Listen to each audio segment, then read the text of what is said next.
Hartwig awaits his first. Swung on, and this one's hit hard out towards right field. Olivas out of room! Gone! The Cardiac Cavs have done it again! Walk-off Midland in the bottom of the ninth. Punch their ticket to the national title game. There was one guy in the JCCC order that didn't have 10 home runs on the year. Guess who's got 10 bombs on the season now? That dude with his shirt off who just sent them to the title game. He's got a ton of energy, and you can tell he loves to play the game, wants to learn what we're doing here. He's coming from a great program, so he gets it. It takes work to be good, and he's willing to do that. Stronger than Knox. I mean, he's put together now. All right, a Friday edition of The Zone right here on Sports Radio 810 WHB. Jason Anderson with you, Sterling Holmes, Michael Darcy heading up until 2 o'clock. The next 4 hours we've got you. Coming up an hour from now, we'll talk with Matt Derrick, Chiefs Digest 41 is the Mike podcast. He was out there at OTAs yesterday, watching, seeing, observing. We'll see what his observations were from yesterday's OTAs.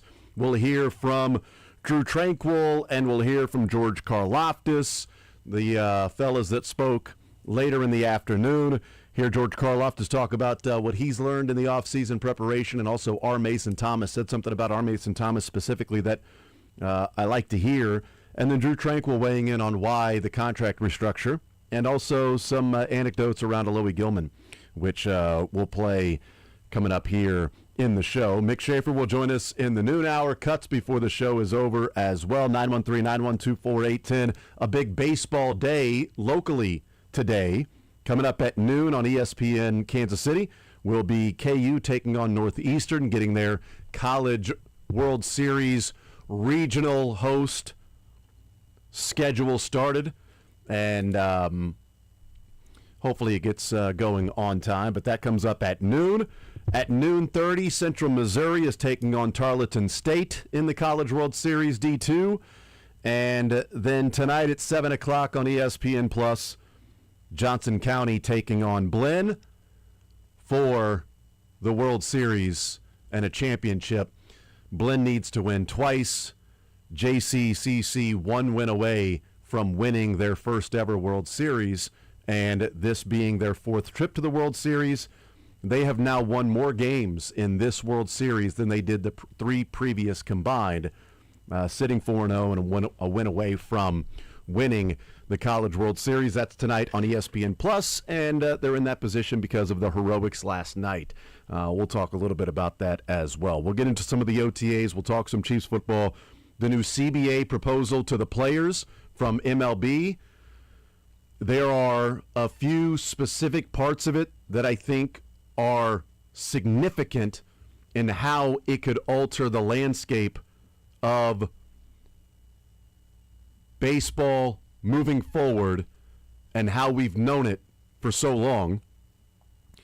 And a detail as to why the owners are finally in favor of sharing the revenue to a larger degree than they have before. I thought it was an interesting little nugget that was brought up by Jeff Passan as to why that was the case. So we'll talk about those things and more. 913-912-4810 is the text line to join us.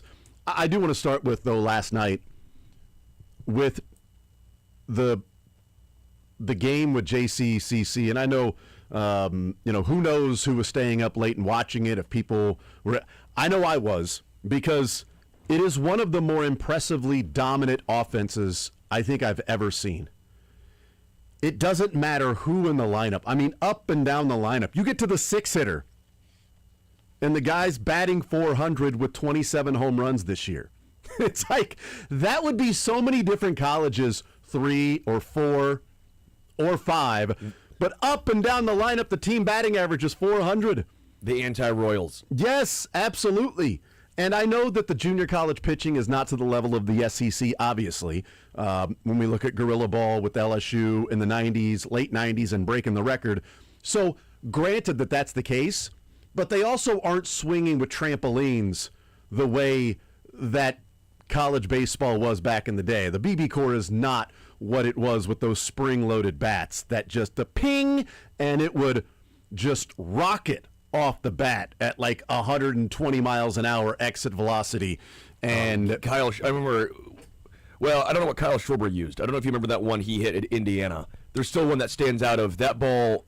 It was like 124 exit. It was something nuts. It was in the 120s. I was at a game, covering a game that Kyle Schwarber played in. Oh my gosh. And if you can picture a baseball stadium, okay, and off to the right, about, say, 200 yards past right field fence is where Louisville's football stadium is.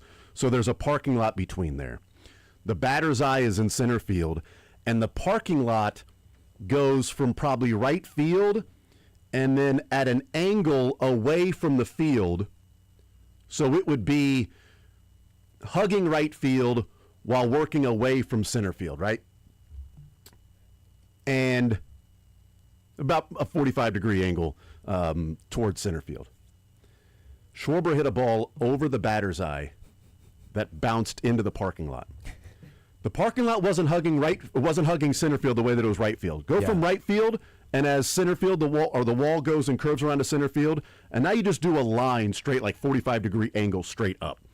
The ball bounced in the parking lot. I've never seen a ball hit so far. That was Schwarber. I'm not sure what bat he was using, but I don't think it's the bats that they're required to use in college baseball today. But it's phenomenal. And Ashton Hartwig, the crazy part of like 1 through 9 in their batting lineup, only one guy did not have double-digit home runs this year, and it was him, and he hit the 3-1 walk-off. They're down 9-3 in the bottom of the 8th. They score 3 and then 4 with the walk-off 3-run shot. And I talked about it last night that there cannot be a safe feeling for any pitcher on the mound against this lineup. I've never seen anything like it. Again, we go back to Gorilla Ball in the 90s with LSU and an unbreakable record of almost 200 home runs in a season because the bats are so different and you just can't find a lineup good enough up and down to hit that many home runs. And that's what this team has done. And I don't know if it's Gorilla Ball or Bully Ball, whatever it is, but I'm watching the game last night, Sterling. I'm like, they're going to win. I don't know what it was, but like they're down 9-3, and I'm like, they're going to find a way to win. And they just get hit, double, hit, home run, start the 9th, single, fly ball,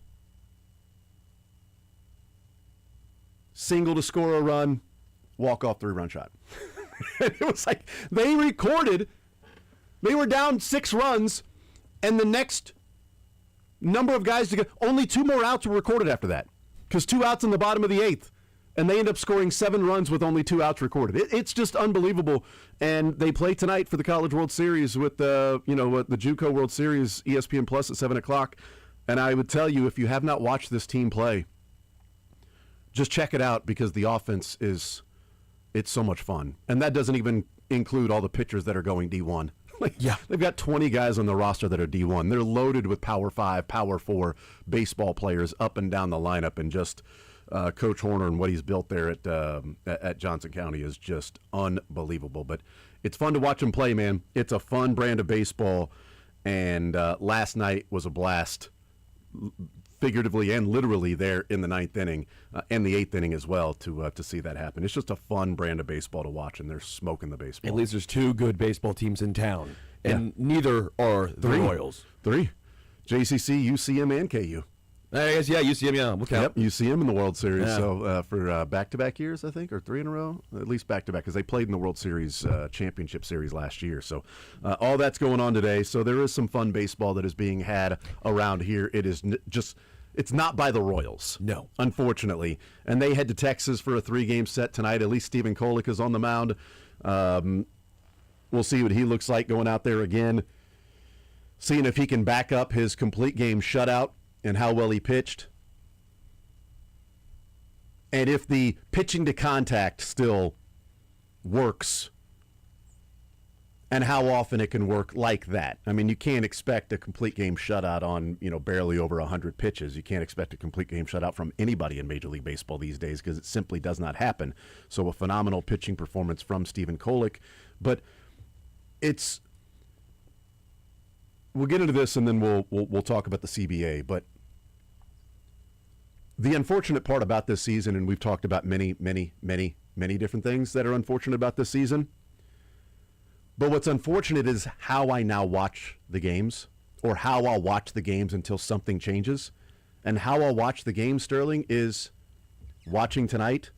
I'll have it on in the background. I'll be watching ESPN Plus tonight. I'll be watching Johnson County taking on Blinn. That'll be on the big screen. That'll be on the main TV. Side TV will be the Royals taking on the Rangers. But I'm watching the way that I used to back in the mid-2000s, early 2010s, early 2020s. I'm watching it going, ooh, what can Stephen Kolek be like in the future? Oh, can Stephen Kolek be a guy that is a part of this rotation next year or the year after that? Can Vinny turn it around? That is depressing. What does the bullpen look like? And Urseg and Avila. I want to see Avila pitch a little bit more. I know it wasn't the greatest performance against the Yankees, but this team sucks against the Yankees. So I kind of take the Yankees' performances and throw them out, just as they threw out Bailey Falter. I just throw those things out, right?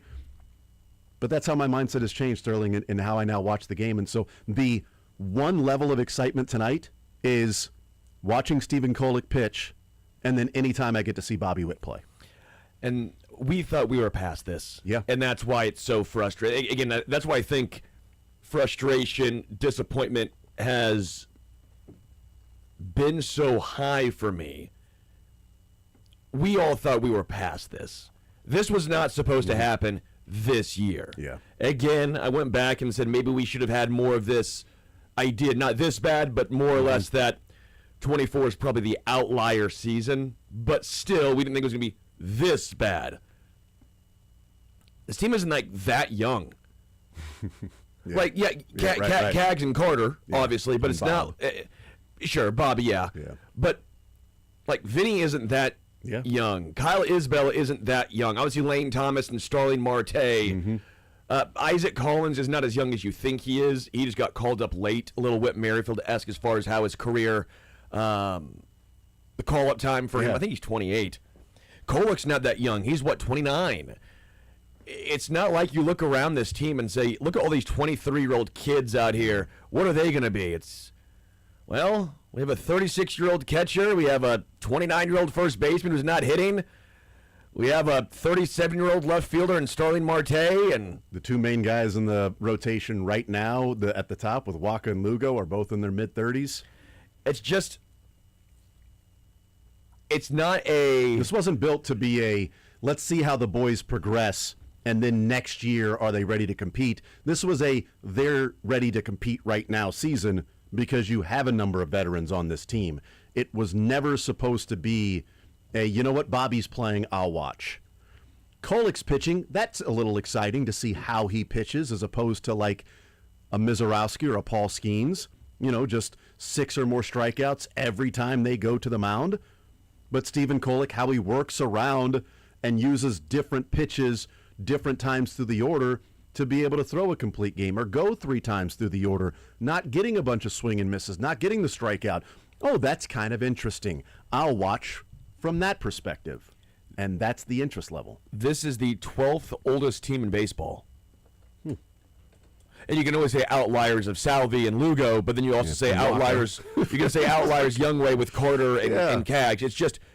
But it can't be like outliers with Salvi and Lugo and Waka and Lane Thomas and Starling Marte and John Schreiber. Like, you can't just keep going down the line of like, well, there's some outliers on, a third of the baseball team. And the minor league system isn't great.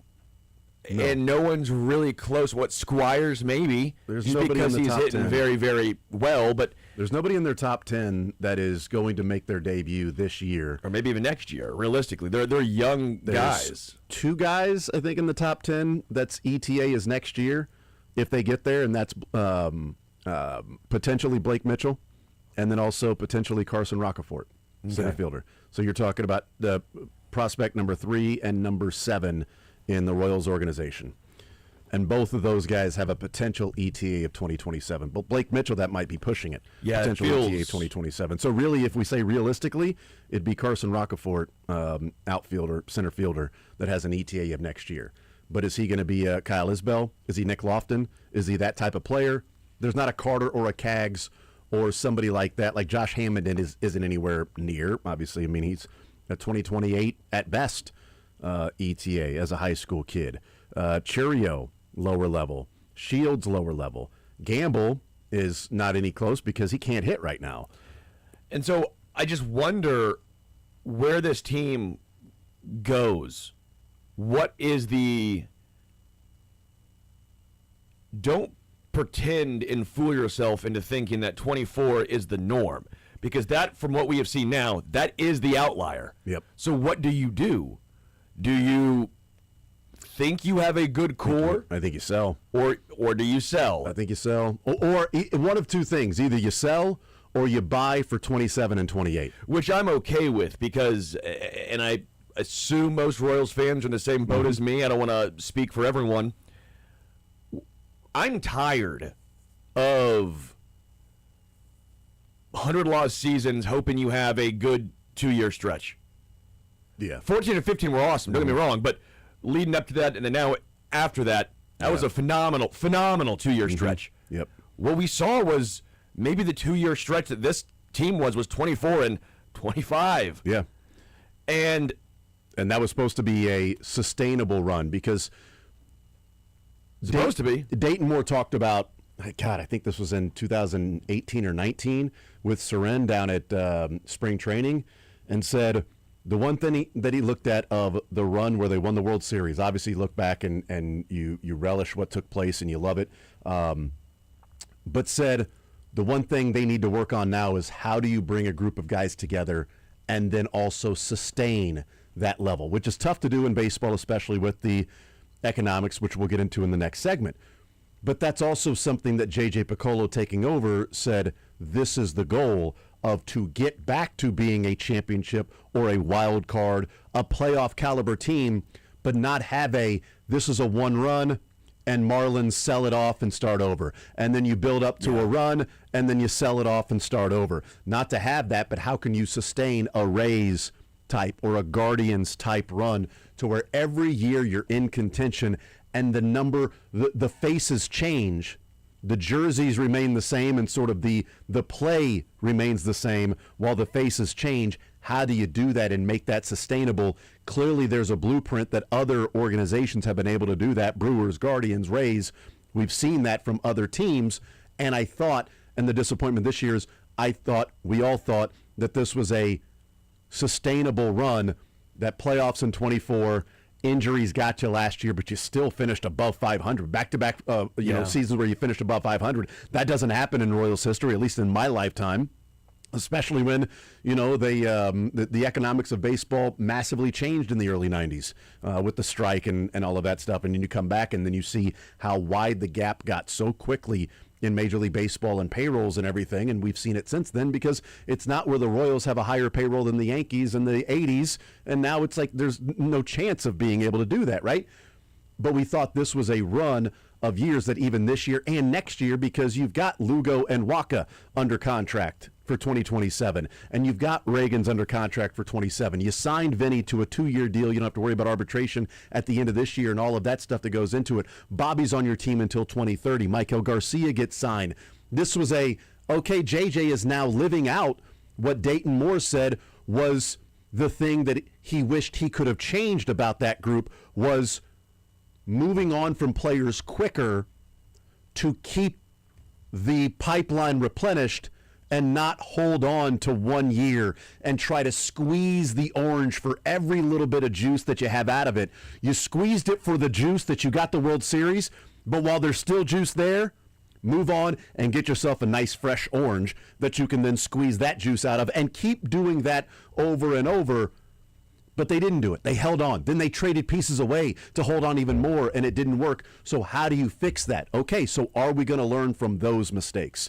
Do we look back and say 16 and 17 was holding on for a little bit too much and riding the glory of that group of players and the emotional attachment to that group of players, that you didn't want the ride to end soon? You knew there was a light at the end of the tunnel. We saw the guys come together and hug on the field where it was the last game they were ever going to play together. We knew that. But was that too late? in the last game they were going to play together? And do you make the same mistakes again to where you take this group, this play, the Waka, Lugo, Reagans, not Bubic because he's a free agent at the end of this year, but Bobby, Michael, Vinny, Isbell, Salvi, on, and say, no, we're just going to keep this group together. We're going to squeeze for everything that we have, and we're going to just strive and reach for the tape at the end of the race just to get there again? Or do you look in the mirror and go, yeah, we did that in 16 and 17, and then it cost us 18, 19, 20, 21, and it was a rough number of years. Luckily, it was rough a couple of those years because you got your Bobby with pick number 2. I mean, I still think there's a chance that the Royals should have, I know it's hindsight, but if that was Vinny's best year, if that was Garcia's best year, that's when you trade. I mean, you would have been maximizing the potential to a degree. The Brewers, I think, did it with Isaac Collins. Mm-hmm. Yeah, and they didn't get much. No, they didn't. They traded a reliever and Collins for a lefty specialist. Yeah, that was surprising. Maybe that's So I think that was the Brewers even recognizing his value, and I think that was the Brewers. What it was, though, and that's a great point, though. Let's talk about that. Would the Royals have traded Isaac Collins? No way in hell. Would they have traded Isaac Collins and Schreiber for a lefty specialist like Zerman? No way in hell. No way in hell. You know why? Because the Royals would have looked at Isaac Collins and said, nah, this is our guy. We brought him up, we developed him, this is our guy. We're not going to move him right now. Where the Brewers said, we like the guy, and this is the value for him. We're not going to overvalue our guy. We're going to move this guy and one of our relievers because we need this particular reliever. And that's the price of doing business. As opposed to the Royals going, Reagan's untouchable. We need the world for Reagans. Bubic, no. Vinny, no chance. You're not touching those guys. No way. Salvi, not happening a couple of years ago, which is fine. They made a playoffs, and that was fun and everything. But it's a great point on the Brewers, where they looked at it and said, oh, we'll trade our guy. How in the world did the Royals come away with Isaac Collins and Mears for Zerpa? Because the Brewers didn't look in the mirror and go, Isaac Collins is Barry Bonds. We can't give up Collins for a lefty reliever. We couldn't possibly trade Cole Reagans for a left fielder in Jarren Duran. There's no way. That's not great value. We need Duran and maybe Abreu. Can you throw in Roman Anthony? You know what? Can you throw in the Roman Empire? Whatever, Carmelo Anthony. Any Romans and any Anthonys, we'll take them all for Cole Reagans because that arm has been blessed by God. That is an arm. God sent down a lightning bolt into his left arm and blessed him. Now, that lightning bolt also burned out his tendons and his ligaments, but whatever! That thing was blessed, and you can't possibly do that. They look in the mirror, and they see Brad Pitt. And the rest of the people look in the mirror, and they see a guy named Brad Witt. And they can't judge the own value of their players. And a great point about the Brewers, because there is not a chance in hell the Royals would have ever traded Collins and a reliever for a lefty specialist like Zerpa. No chance they would have done that. Because they overvalue their guys. And it's a good point about what the Rays and the Guardians and the Brewers will do. We were shocked, Collins and Mears for just Zerpa. Well, Tampa's been doing this for years, too. Tampa's been doing it. Chris Archer was one of the big ones at the time. Remember Chris Archer? That was, how can you trade him? Yeah. Was that, and then David Price, obviously. They traded... the pitcher Glasnow on the Tyler Dodgers. Glasnow. Yeah. Was it Libra? No, that was it. Only one they had. No, was it Libra? Was it Liberator for Arozarena? I forget what that was. Yeah. Because Arozarena was videoing live in the clubhouse with the Cardinals, and they decided he's got to go. And the Rays had one of the top pitching prospects in all of baseball in Liberator. Yeah, I think you're right. So yeah. they traded him, and they got a Arozarena. And what's Liberator been, and what's a Arozarena been? Yeah. And again, they also moved on from Arozarena. Yes. So right. It's just they didn't go, we gave up one of the best pitching prospects in baseball from Arozarena. We're not going to give him up for anything. No, we are going to hold on to him, and he's going to be the cornerstone of our franchise for the next 10 years. Why is it that the Royals fall in love with bad players? Why is that? I don't think they trust I think they have a skewed value system of their own guys. Would that be the analytical department? Is that the guys that are crunching the numbers? Is that the GM? Is that the coaching staff? This is an insane question for you to answer. Well, no, I mean, I think it's the answer might be all of the above, but I think there is a difference between Dayton and JJ. Dayton, it would have been the personal relationship. Analytics be damned, value be damned. You have to overpay because this piece of this antique has been in my family for 150 years. You have to overpay. I'm not paying for the relationship and the memories and what it means to your family for this. I'm paying for the value of it. Well, then I can't sell it to you for that. That was Dayton. The emotional attachment, not going to happen. You won't give us enough value that will match the connection we have with this person and that person has with the city. Not happening.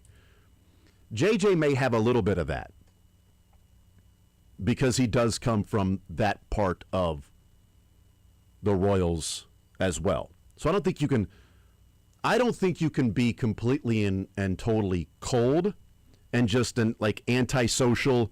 This person is only Bill Belichick. Yeah. But even that, like I shouldn't say even that because, he was still trying to get Aaron Hernandez on the field while he was, being charged for murder because he could give him a first down or two and maybe a touchdown from time to time. That wasn't really because he liked Aaron Hernandez. That was that was the owner. That was the owner that wanted to, that kept rooting for Aaron Hernandez. And like, no, this guy's a good kid. No, it can't be him. Not my Aaron Hernandez. That would never happen. So maybe a little bit. I don't know that it's like you can't be just completely cold-blooded, or JJ's not going to be completely cold-blooded and look at names on a spreadsheet. It's why they went and signed Michael Wacha. And again, credit to John Sherman because they were going to trade Vinny to the Marlins for a pitcher. And John Sherman said, do we have to trade Vinny? And JJ said, yeah, unless we have a little bit more money to go and sign Michael Wacha. And John Sherman said, okay, let's do it.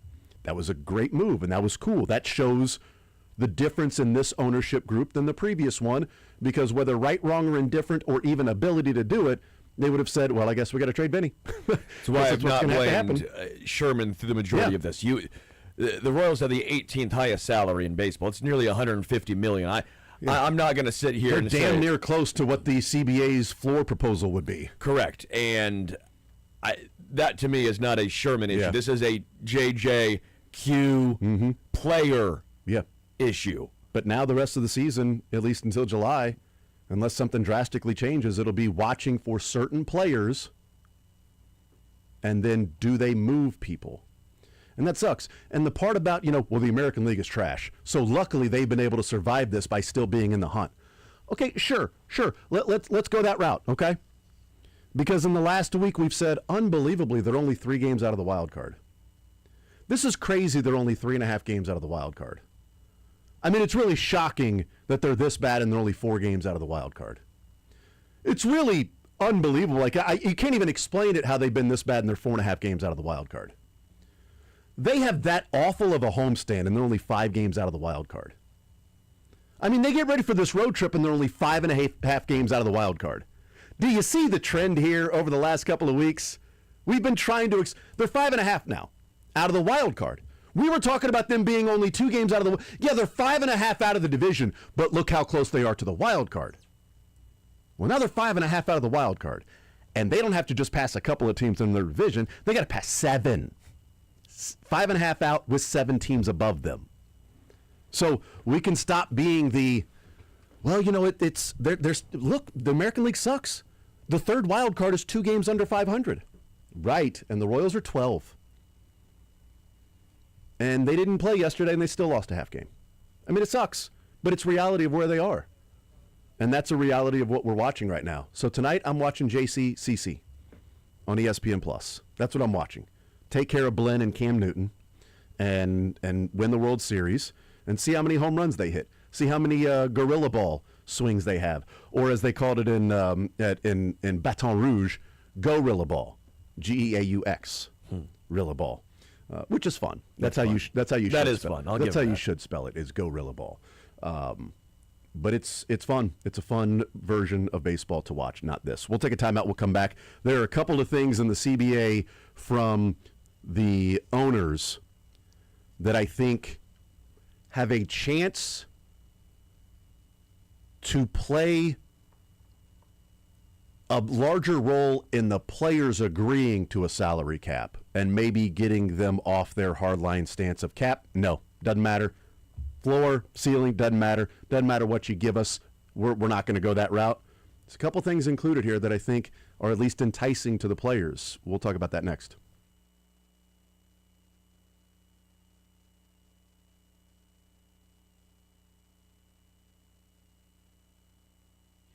Bang! This is your reminder to check in daily. NBA playoffs are here because every day during the NBA playoffs, FanDuel is serving up a happy hour. Not even hungover after this happy hour. You do have to be 21 plus still, obviously. But still, it's great. It's where I like to go every morning. Just hop on FanDuel and check it out. We're talking special drops you don't want to miss, from profit boost to bonus bets and more. Called it. At least one of two I called. Spurs won, and the Spurs covered. We have Game 7 in OKC. The under hit because the Thunder, quite frankly, just couldn't score. But I like the Spurs game plan. Let Lou Dort shoot 9 threes. Smart, Spurs. And if you followed me, you at least went half and half, right? You had the Spurs win and cover easy. So head to FanDuel and check for a new reward every single day of the NBA playoffs. You don't want to miss your shot to get a little extra out of the action. All you need to do is head to FanDuel.com/local to get started. 21 plus and present in Missouri. Opt-in required. Rewards are non-withdrawable. Restrictions apply, including bonus and token expiration, leg requirements, and max wager amount. Gambling problem? Call 1-800-GAMBLER.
All right, hanging out on a Friday edition of The Zone. Soggy Friday today. Looks like it might let up this afternoon. Tonight, more rain, and then tomorrow morning. And it looks like the sun may come out tomorrow afternoon on into Sunday. Hopefully, the sun comes out and allows that KU Regional to go off without a hitch, and also for a little soccer match tomorrow mid-afternoon and on into Sunday as well. Let's talk about the CBA and the Major League Baseball Players Association, what their proposal was to Major League Baseball, and now what the owners have presented to the players. It was vague, and I think it's vague for a reason, because you present the non-detailed plan so you can get into the negotiation and start getting to the finer, nitty-gritty details of everything. But one of the anecdotes from Jeff Passan's story that I thought was interesting is what I have wondered for a while, and I saw this from Adam Gold that does radio in North Carolina and really good at radio in North Carolina, and he put out a tweet and said, okay, so if you're going to have a salary cap and a salary floor, why are we just going to assume that these teams that won't reach the floor now are all of a sudden just going to start paying more money? And that misses the point about the revenue sharing, because you can't have a salary cap and a salary floor. The owners would never agree to that without revenue sharing. You won't get the smaller market teams to get on board with that. Correct. But why would the bigger market teams agree to revenue sharing? And Jeff Passan's point in the story was, because of the revenue disparity in baseball, and because so much of revenue is tied into local broadcast rights as opposed to NFL national broadcast rights, and it just builds on itself and builds on itself every year, what they have found is the valuations in Major League Baseball and the franchises have become more static and stagnant than the other leagues' franchises. So they are not growing the way that other NFL teams growing. You sell an NFL team, it's $5-6 billion. What would they get for the Chiefs right now if they sold it? More than what the valuation is. Because it's like, oh, this house is worth $500,000. Okay, well, there's 15 people trying to buy a house and there's only one house available. And they all want that house. Is that house going for $500,000? Heck no. Sterling, you would know about that. Yeah, no, it will not go. It will not go for $500,000. You won't have 14 people going, no thanks. We'll wait for another house to eventually open up, and then we'll get into a bit. We'll go for that one and just pay what it's worth. That's not how it works. Here's the valuation of what it's worth, which means maybe if you get into private equity, what you can maybe draw from. But if that's on the open market, it ain't going for that. It's going for much more. But Major League Baseball has seen the valuation stagnate, which has then allowed maybe the owners of some bigger markets to say, okay, what would be for the greater good? And also, you know what? We're about making money. So yeah, we'd like to win, but can we increase the value of our investment while, hey, we win, we don't win, we'll see. So that was an interesting point about why the owners now are more in favor of saying, let's do revenue sharing. Because with the CBA, what they presented to the players is full broadcast rights revenue sharing between the teams. The players proposed to the to Major League Baseball the first $50 million being shared, and then what, 1/3 or 2/3? I can't remember what it is, but some percentage of every dollar figure after that would be going to revenue sharing. Well, and also, if you had the broadcast rights done this way, wouldn't you then be able to get easier and better systems for broadcasting? You would hope. As far as more, not every couple of years you have to go to a new service and switch it all out, and you think there'd be some more continuity there. The one thing that I think has a possibility of enticing the players to a degree that they may be more on board with a salary floor and salary cap, and it is the fact that in this proposal, while there aren't many details, part of it is expected to be 5 years to free agency and 2 years to arbitration instead of 3 and 6. Because right now it's 3 years before you can get to arbitration, 6 years before free agency. Okay, so not only are we going to implement a salary floor that's going to raise the price of the entire roster for these teams, it may lower the highest level teams, but it's going to increase the lower level teams. We're also going to get you to free agency a year earlier. We're also going to get you to arbitration a year earlier. That's a lot more money that you might be able to make in your career, plus the money that's coming in. That would have, even Paul Skeens, even players like that. Hold on. So I get an extra year. I get to free agency a year sooner. I get to be able to choose my team a year earlier than I typically would with the Pirates or Marlins or Royals, depending on what team you go to if they're not performing well. But the bottom line has to be viewed and understood, because the cap is going to be set at 245. This is what they proposed. Salary cap ceiling 245, floor 171.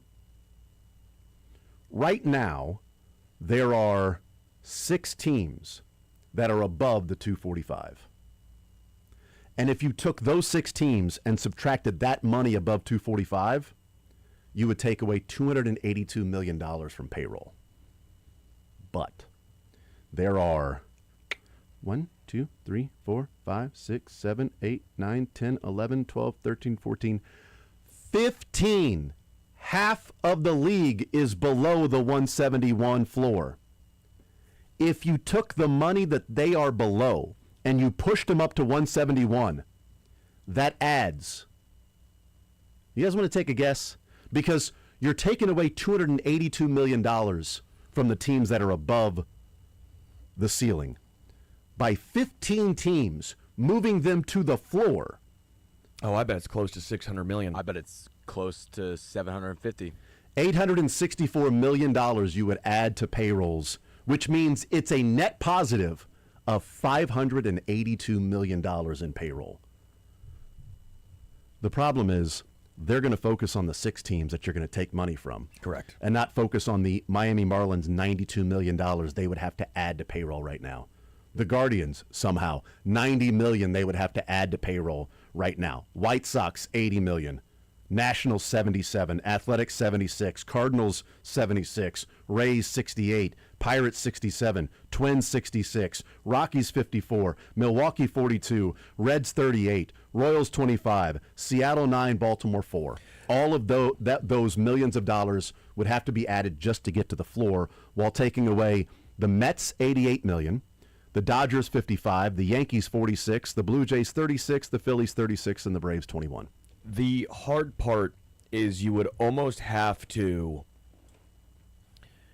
have rookies get paid a good chunk more, because otherwise the Lane Thomas and Starling Marte's teams are just going to have to sign those guys, and instead of 1 for 2, it's all of a sudden 1 for $12 million, which again, those guys aren't going to complain, but It's a little bit like what the NBA saw when they had the influx in the salary cap, and all of a sudden you had Dellavedova making $50 million. And Alan Crabb was the one who put it to me. I was like, what? Bismack Biyombo was getting almost like a max deal, and you're like, what is happening? It's like that offseason was like, if you were a free agent, it was the greatest lottery ticket that you've ever received. had.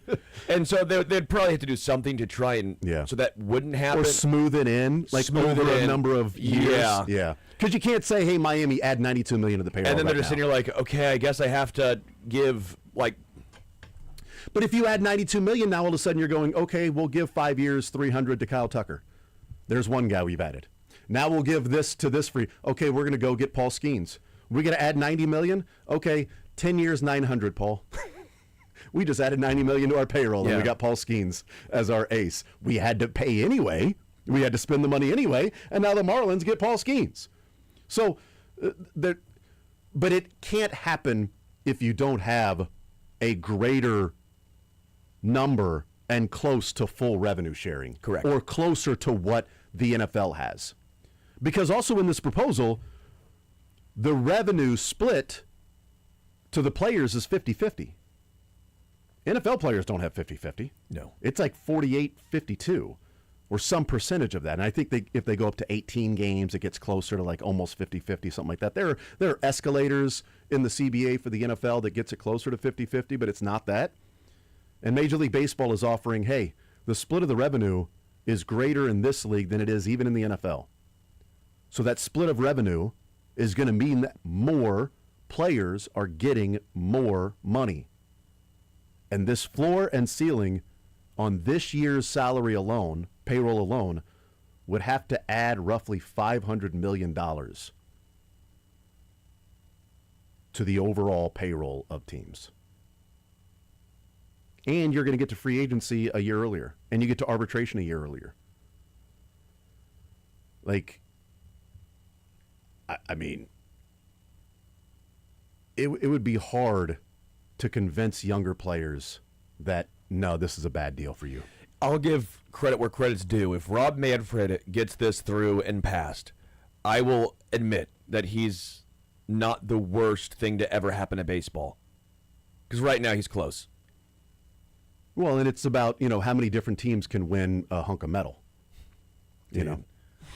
What is it? It's just it's just a piece of metal that you're playing for. Really? That's what that trophy is? So if Rob, it's one of the badass trophies out there with all of the flags. Second coolest one. Yes. So much Stanley Cup's one, obviously. Well, yeah, that's pretty awesome. Yeah. Although you can drink out of it. Although the World Cup trophy made of like actual gold and worth like $20 million. That World Cup, like a big ass gold nugget, and then you carve the World Cup trophy out of it is pretty badass. So, winning that one is cool. But the Stanley Cup is pretty badass. So I'll give, because you can't drink out of the World Cup. I'll give trophy. Manfred credit if he gets us through. Yeah, because he would have to be part of convincing. It's big of me. I know it's big. I know it's huge. I know. Dylan would never do that, but you never know. Some people may. We'll take a timeout. We'll come back. More is on next.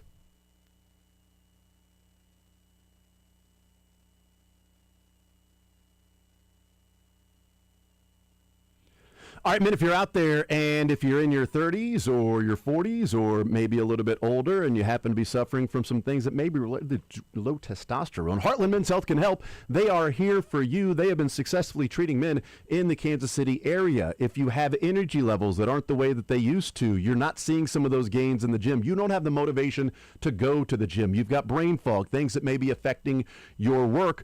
All of these things could be related to low testosterone because guys in their early to mid-30s start losing 2 to 3% of their testosterone production every year. It happens gradually. Before you know it, you don't feel like the same man you did when you were younger. And along with that, Heartland Men's Health is also helping men go further with 4 targeted body composition plans featuring GH peptides, NAD+, GLP-1, PDA, and more, all designed to boost energy, support metabolism, enhance recovery, accelerate fat loss, and with the low T treatments, combined with the body composition programs, most men notice real improvements. Simply schedule a consult with Heartland Men's Health today. Your initial visit, it'll cost you $99, but that includes the medical consult, T, and PSA test, and you'll have your results within 30 minutes. A licensed medical provider will review the results with you, discuss your options, help you make the decision together with the medical team, and if you sign up for testosterone treatment the day of your appointment, it's free. You don't pay a dime. Heartland Men's Health, 3 locations to serve you. Overland Park, Independence, between Blue Springs and Lee Summit, and North Kansas City. Call them today at 844-447-6600. Tell them you heard about it right here on Sports Radio 810 WHB, and Jason sent you. 844-447-6600, or visit heartlandmenshealth.com. Featured therapies are compounded and have not been evaluated nor approved by the FDA. Provider prescription required. See website for details.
All right, wrapping up the first hour, we'll talk with Matt Derrick, Chiefs Digest. 41 is the Mike podcast. A lot of Chiefs talk coming up in the next hour. Hear from George Karlaftis and Drew Tranquil. One of the really extremely... No, but one of the videos that came out from a number of different media sources that were there watching, and then once practices were over, they start posting the videos because you couldn't post while you're at practice, I guess. But I want to talk to Matt Derrick about that particular video that came out. It's about 30 seconds, but it changed the way that I think about, or at least reinforced and backed up some of the excitement I had for one specific position.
All right, we hang out here on a Friday edition of The Zone. Matt Derrick, Chiefs Digest. 41 is the Mike podcast.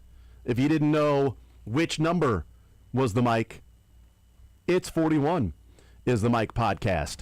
And you guys put out a podcast just a few days ago. We put another one out a few hours ago. Oh, no kidding? Yeah. It's crazy you spell it 41 is the M-I-K-E, like Mike. It's the M-I crooked letter and no one better. And when I'm on a microphone, you best to wear your sweater because I'm cooler than a polar bear's toenail. But we spelled it M-I-C. No, I was just K-E-Y. M-O-U-S-E. Yeah. Me. M-I-Z, Z-O-U. That's Yeah. right. There you go. We'll be there next week. Not Mizzou, but M-I-C-K-E-Y. We'll be at little Disney World activity. There you go. I'm pumped. We've never been to SeaWorld before. I've never been to SeaWorld. I'm so excited. And color me surprised that I realized last night that SeaWorld has like the biggest coasters of the Disney parks. I had no idea. I thought it was all just like whales and the dolphins. No, there's like 5 legit like Worlds of Fun Mamba roller coasters at SeaWorld. I thought you were saying that they had just had very large holders for your drinks on the tables. They do that as well. I thought that as well. When he said coasters, Sorry. I roller immediately coasters. thought, My bad. Like, My how bad. big are these coasters? You know Yeah, what? I was. When you're they in thick? Are when they you're big? when you're in the Disney Circles? World game like our family, you just call them coasters. You know what I mean?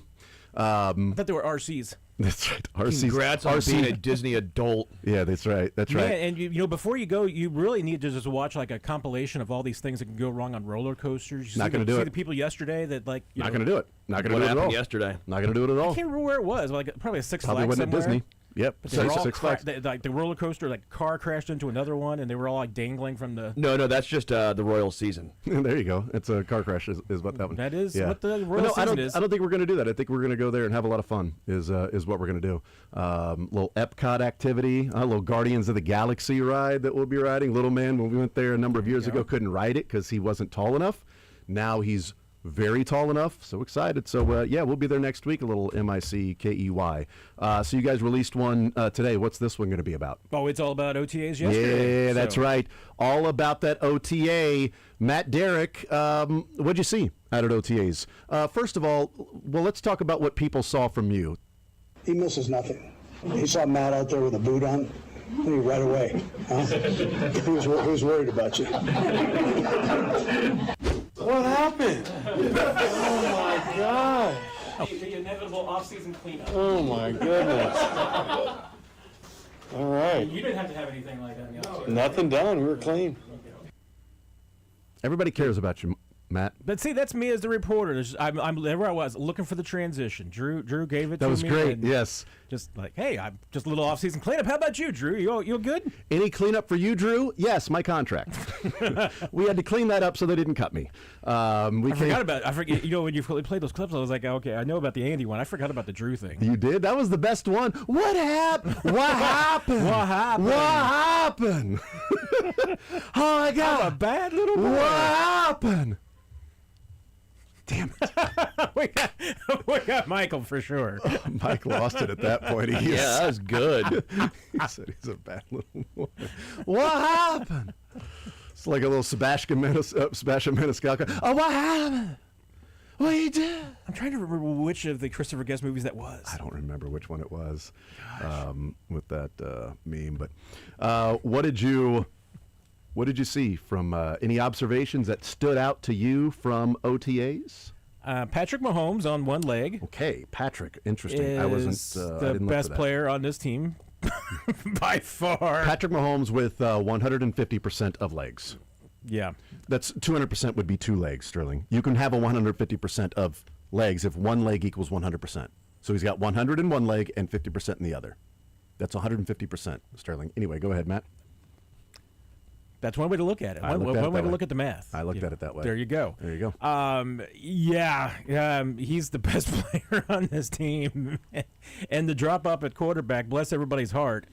But hey, Justin Fields is not Patrick Mahomes. And hey, take all of this with a grain of salt too, because he was only out there for 7-on-7s, not out there for 11-on-11. And I mean, if we see him doing anything like that by the end of mini camp, I just be knock me over with a feather. Just keep him away from. Did he look normal? Did he look hindered? Looked normal. I mean, obviously you're not seeing him move. Well, but just normal on platform throws, right? And that's a good point because that's one of the things I pointed out in the podcast is talking about is just that you because of the nature of it, you're not seeing him do his usual of just off platform throws, but from him just in the pocket and delivering the football, it was on. Because when we saw that first Instagram come out of him throwing, it looked like it wasn't the normal motion. Yeah, he didn't have. It wasn't 100%. Well, no, I know. Yeah. So I was that knee didn't have the range of motion where you would push off and it would sort of straighten to a degree. Like it was correct. Still. And so my point is, bent. He doesn't look like that. He looks more like normal. I think here's where I would say I think that if you look at the follow through and the body and everything like that, you can probably nitpick it a little bit here and there about. Too. And now that said, I mean, you could probably say that when he's 100%. I mean, and, it's Patrick Mahomes. He's a little. Just imagine when he's running down the field for to get back with the huddle down. He's going to look like he's running like an old man. And and maybe NASCAR terminology. He runs a little loose all the time. That's and right. Everything. Yeah. But as far as the ball, oh my goodness, he had a throw to Xavier Worthy in the red zone for a touchdown. That was, vintage Mahomes. It was one of these throws. I know he made one of these last year, and I wish I could remember which game it was. But it's just one of these balls that the moment it leaves his hand, you're like, okay, nobody's open, so he's just throwing this out the back of the end zone and just make sure nobody can intercept it. And the ball, as it's going through the end zone, there's a tight end kind of in the front middle of the end zone, goes over his head. He tried to go get it, but there was no chance. There were some defenders that jumped up, and there's no chance. And then the ball just drops off the table, just like on a string, into the back of the end zone. And I did not see Xavier Worthy in the play. That's why another reason why I thought he was just throwing the ball away, because Xavier Worthy was over on the right side, and I didn't see him anywhere in the ballpark of the area. But that was where Worthy was supposed to be going, and he just appears out of nowhere. The ball just drops into his hands perfectly. It was absolutely perfectly timed and executed. So, for me, I think Worthy might be the biggest factor of what this offense looks like, because we're counting on Kenneth Walker. But with Rashee Rice, the concerns just in general, they're always going to be there. Worthy showed glimpses as a rookie. Obviously, you go back to the Super Bowl of greatness.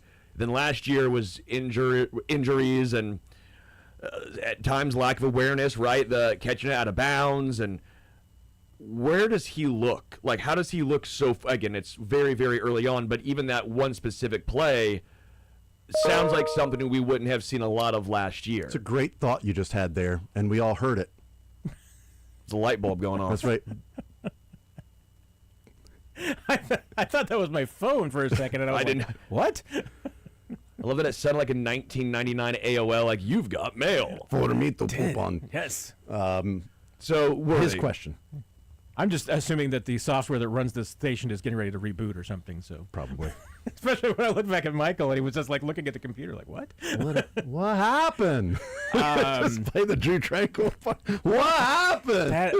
If that's not in the bracket of sound, just that. Oh, part of it alone. I have a feeling that'll be involved in the. I think that'll be connected to the Matt Derrick team. I think we can hear that. Drew deserves his own team for that one. Listen for that one coming up. I don't remember what you were asking, Sterling. So Xavier Worthy, I think, that's right. going to be necessary, paramount for him to have a good year for this. I think Chiefs offense have a good year.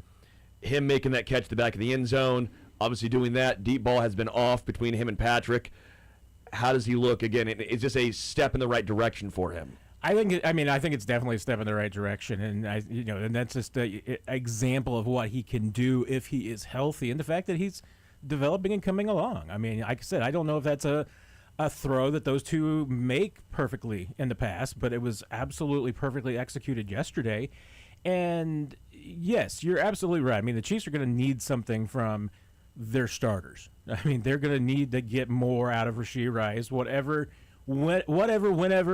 Rashee Rice is on the field, they're going to have to maximize that. Worthy's going to step up. And they're going to have to lean on Tyquan Thornton a lot too.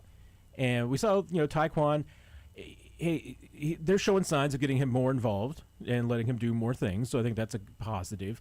But I'll tell you what, and this is where Xavier can really benefit, is that Chad O'Shea should absolutely be equipped to get more out of Xavier, because you mentioned it. Like, as a rookie, he had a really hard time with just staying in the boundaries and, not drifting out of bounds. And, and they missed a few balls because of that, because Worthy was too close to the sideline and he led Mahomes to throw the ball too far out towards the sideline, and they missed some connections there. Chad O'Shea, there was a drill yesterday that O'Shea, and you can see this. I have a video of it up over at Chiefs Digest. But it's a drill where he's trying to force the receivers out of the boundary. He's trying to force them towards the sideline. But the drill the purpose of it is for them to stay in the boundary, to not fall for the banana in the tailpipe, and to avoid that, and to stick where they're supposed to be. So, I mean, you watch what Chad O'Shea's doing with the receivers. And I mean, everybody should benefit, but I think Xavier Worthy can benefit from that the most. Can we play, Michael, the clip number 1? And I talked about previewing when we were going to talk with Matt that there was a specific video and sound that I liked from OTAs that gave me more faith in a particular position group. And this may seem like, every high school football coach out there is like, okay, yeah, that sounds like every practice anybody ever has. But this is Chad O'Shea in wide receiver drills when they've got to plant, turn, catch the football. It's about 30 seconds, and just the sound gives me more optimism of the wide receiver group that I already had with Chad O'Shea leading it. You got to be on top of our fundamentals. Starts with stance and start. Stance and start. Run through the catch.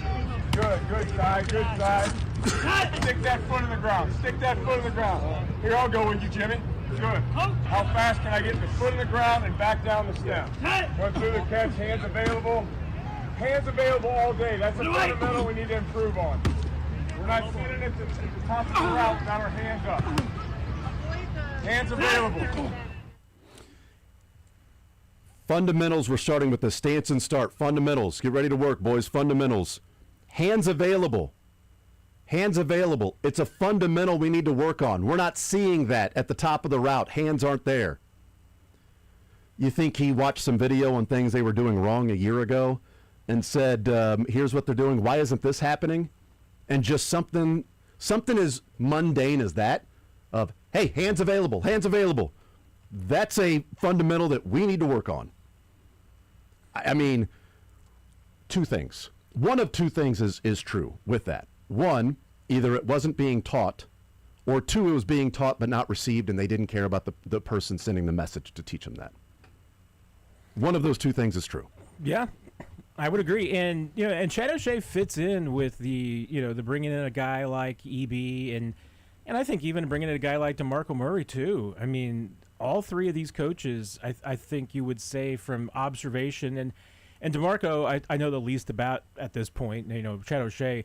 Chad, this is my tinfoil hat conspiracy theory. I think Chad O'Shea absolutely saw us talking about him during the rookie minicamp, because he moved those wide receiver drills yesterday even closer to the media. I was just saying, it was right there. We could hear him. You could hear it. You could hear him talking, and even jumps in the drill one time. Like, all right, I'll go with you. An odd number of receivers, and Jimmy Holiday was at the end, was all by himself, and he's like, yeah, I'll go with you, Jimmy. Now, he didn't run out and get a catch, unfortunately, but he just did the turn and take off. I also liked there right at the beginning when you hear in the background a little bit, that a boy, Cy? That boy, Cy. You also carefully. That means he's going to be amazing. You carefully also, you got a clip in between the colorful words that Chad O'Shea will use.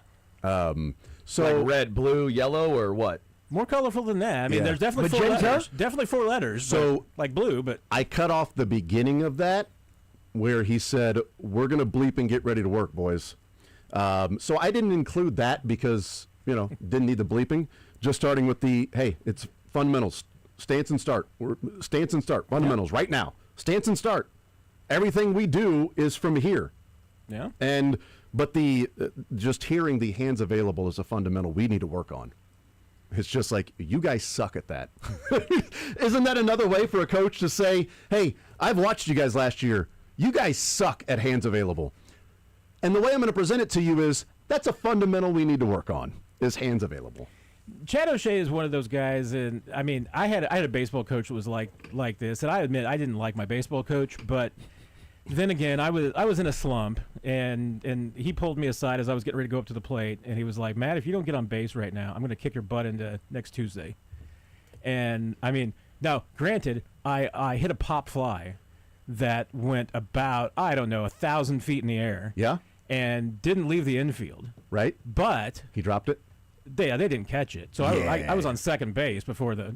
Look at you, dude. so the key is Michael Garcia would have still been jogging to first. Actually, Michael Garcia would have been in the dugout by the time that ball hit the ground. It's negative reinforcement. The key is what we're saying here, because I've been saying this for a long time. Yeah, negative reinforcement is key. That's what I tell the 10-year-olds.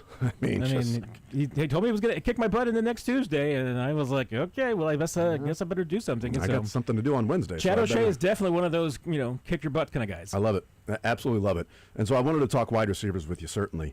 And maybe we can come back around to it, because I do think there's an element of yesterday's practice or these OTAs and then mini camp that specifically allows them to prepare for this season in a way they couldn't last year.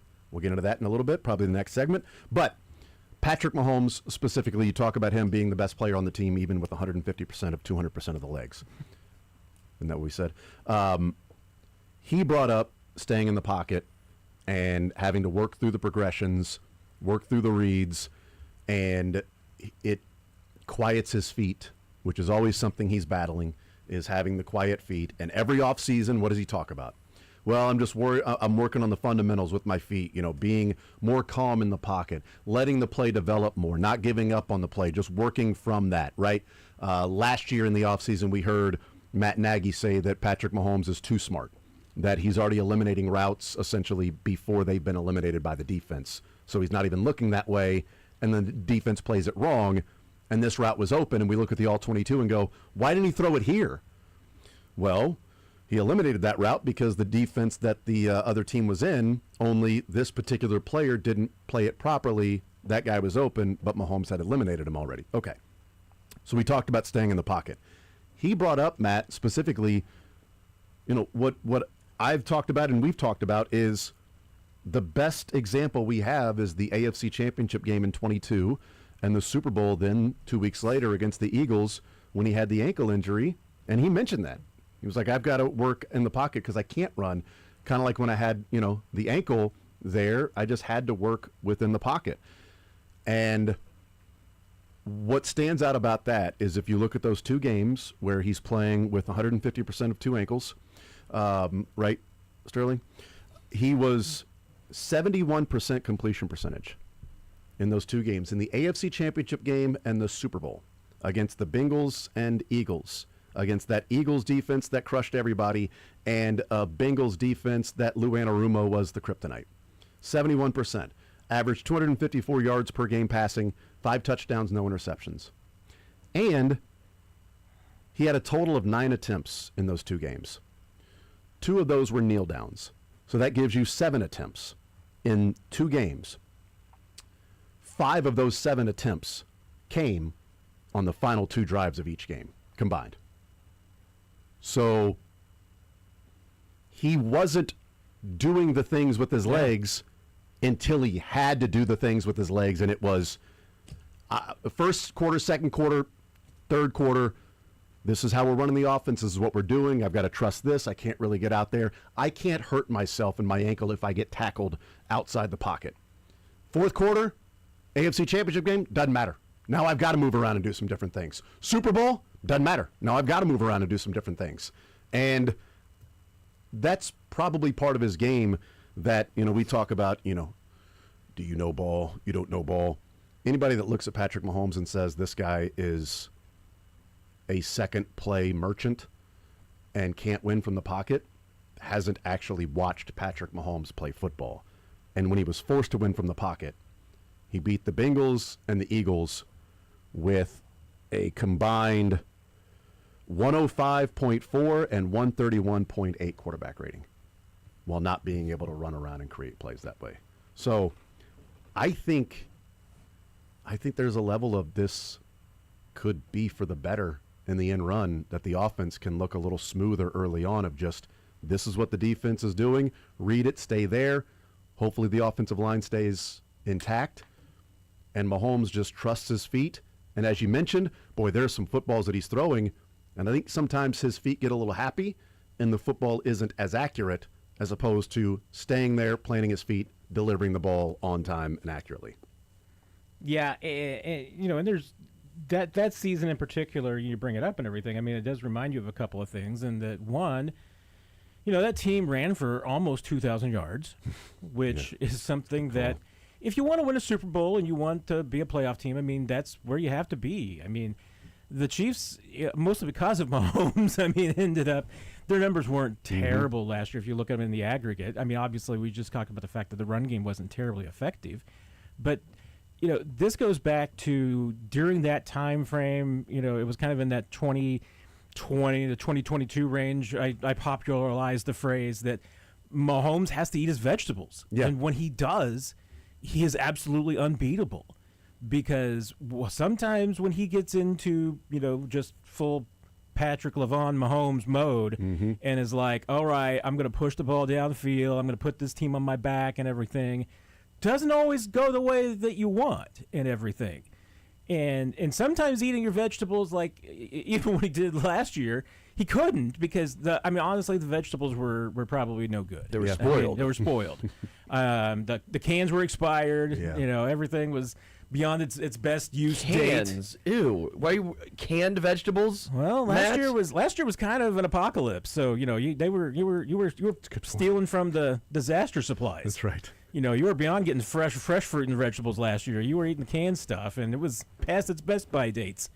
But Patrick is at his best when he leans on the guys around him, and when he takes advantage of that. And and once again, it's a 7-on-7, so I'm taking everything with a grain of salt here.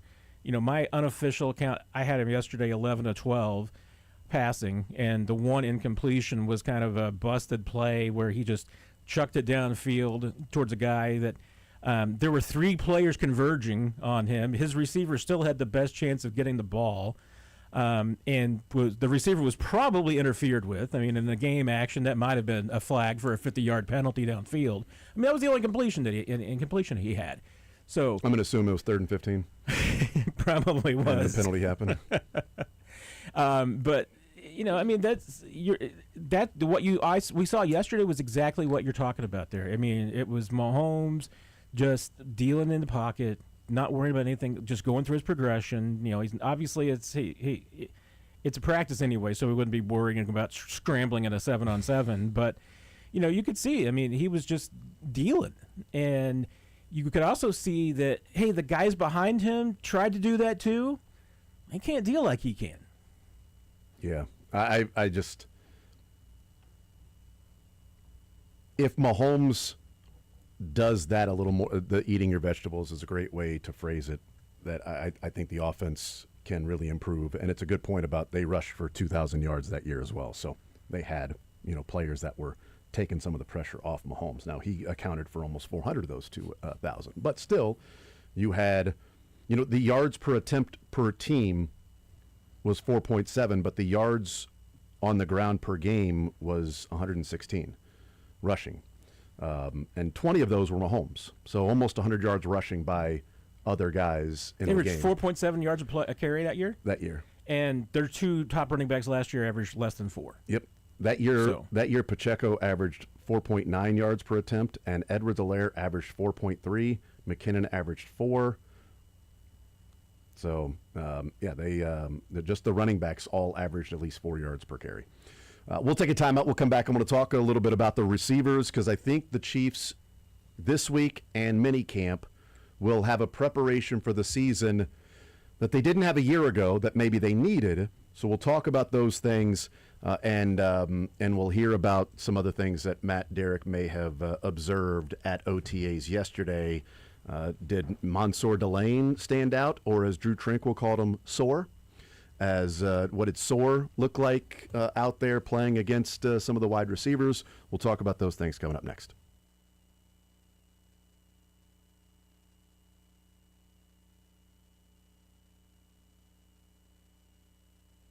talking receivers, but I want you to receive this. FanDuel is giving you better payouts on same-game parlays all NBA playoffs long. With more ways to build and more value every time you play, you can stack your picks your way for every game, every matchup, and every moment. From spreads to player points to threes and more, build it all into one same-game parlay and go for bigger payouts. I did one yesterday and didn't quite go. At least I had my individual one out as well. Spurs, they crushed, they rolled. That was easy cover win. The over did not hit because the Thunder decided in the third quarter to put up 13 points. It was okay, though, because I had a lot of fun right there on FanDuel. Game 7 comes your way tomorrow. So if you want to have a little extra bumps for Game 7 in your chest, what you need to do is go to FanDuel and place these parlays. More options, better payouts, all NBA playoffs long. Head to FanDuel.com/local to get started. 21 plus and present in Missouri. Gambling problem? Call 1-800-GAMBLER.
All right, we continue right here on Sports Radio 810 WHB. Jason Anderson with you. We're hanging out with Matt Derrick, Sterling Holmes, Michael Darcy. Matt Derrick, 41 is the mic, and Chiefs Digest. So we were talking about wide receivers with Chad O'Shea and the wide receiver drills and hearing that, and at least the added expectation of an adult in the room, what it feels like that there would be an adult in the room with this particular group.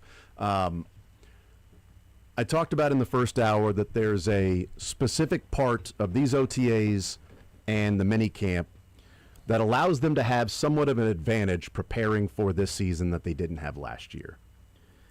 And Matt, what that is to me is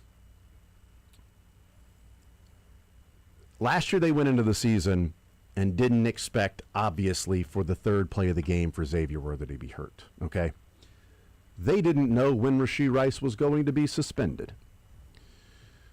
Thought maybe later in the year, then you find out it's the first 6 weeks.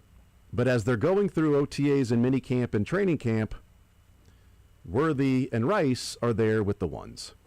And to me, him sitting in county jail actually does give them an advantage that they didn't have last year. That the Chiefs can go through OTAs and minicamp and plan and prepare and actually run their offense with what is a decent shot of happening in a number of games this year, which is Rashee Rice not playing. Where last year, Rashee Rice was out there, and then he wasn't for 6 games. And then he's out there, and then he's not sometimes. That at least this offseason, this week and then the mandatory minicamp, these are your wide receivers. And I would be shocked if 17 games in the season and Rashee Rice is one of those each and every game this year.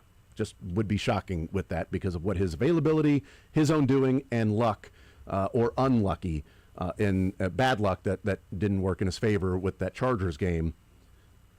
I like the fact that, at least from this standpoint, it sucks for Rashee and it sucks for his knee injury, but at least the Chiefs can see what life is like this year without Rashee Rice for a little bit.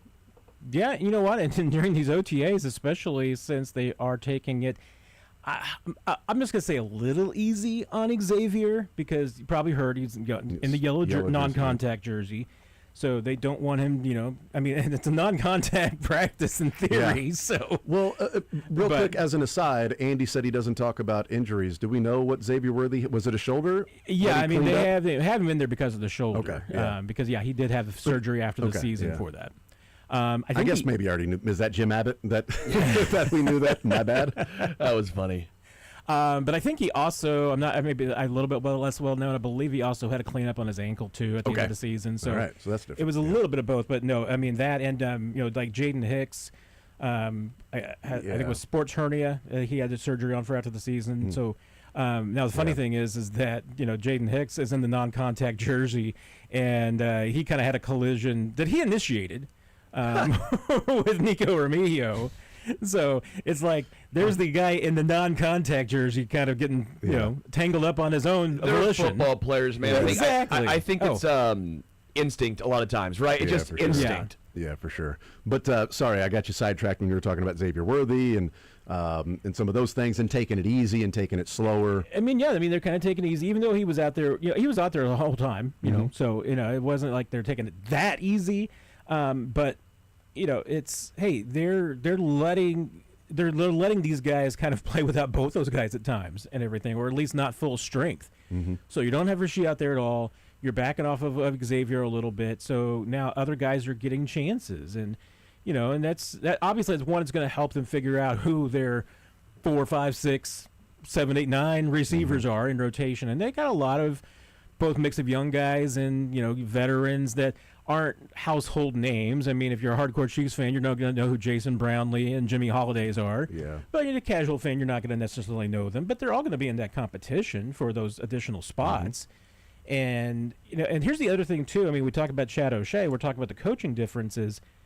He's also got a different view of these players than Connor Embry did, and he's also going to have a bigger voice, I think, than Connor Embry did when it comes to who plays. Yeah. So it's interesting.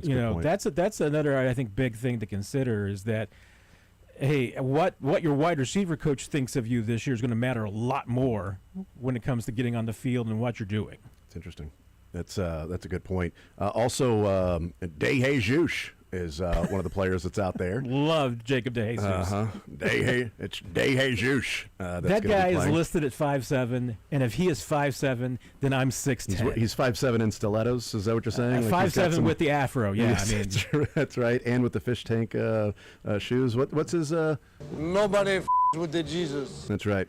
We definitely need to have him and Ethan Driscoll next to each other at some point. Oh, that would be awesome. It'd be like The Rock and Kevin Hart, just, exactly. What about thing? Be like Hayden Panettiere and Vladimir Klitschko. What about the new Justin Ross, which is Jeff Caldwell? Jeff Caldwell. The new Justin Ross. You know what? I'm looking at my sheet here and everything. I guess there was a 7-on-7. He got a target there. Might be it. Well, let's we talk about the wide receivers, but they had to be guarded by somebody. Did Mansour Delane, or as Drew Tranquil called him, Soar? Did you see anything from him? Was he covering worthy, or how was he being utilized? And did he look the part of what could be a number one cornerback in the NFL? Yeah, I mean they had them pretty much the corners yesterday lined up on sides. So Delane was lined up on the left side. Probably about the most I should say under the draconian reporting rules of practice and everything before you get into too much of the depth chart. But you don't want people to know he punches with the left hand first. I mean, this is what I'm things joking. like that. But and Christian Fulton was one of the handful of guys who weren't there yesterday. He's been around, but just was one of the guys who wasn't there.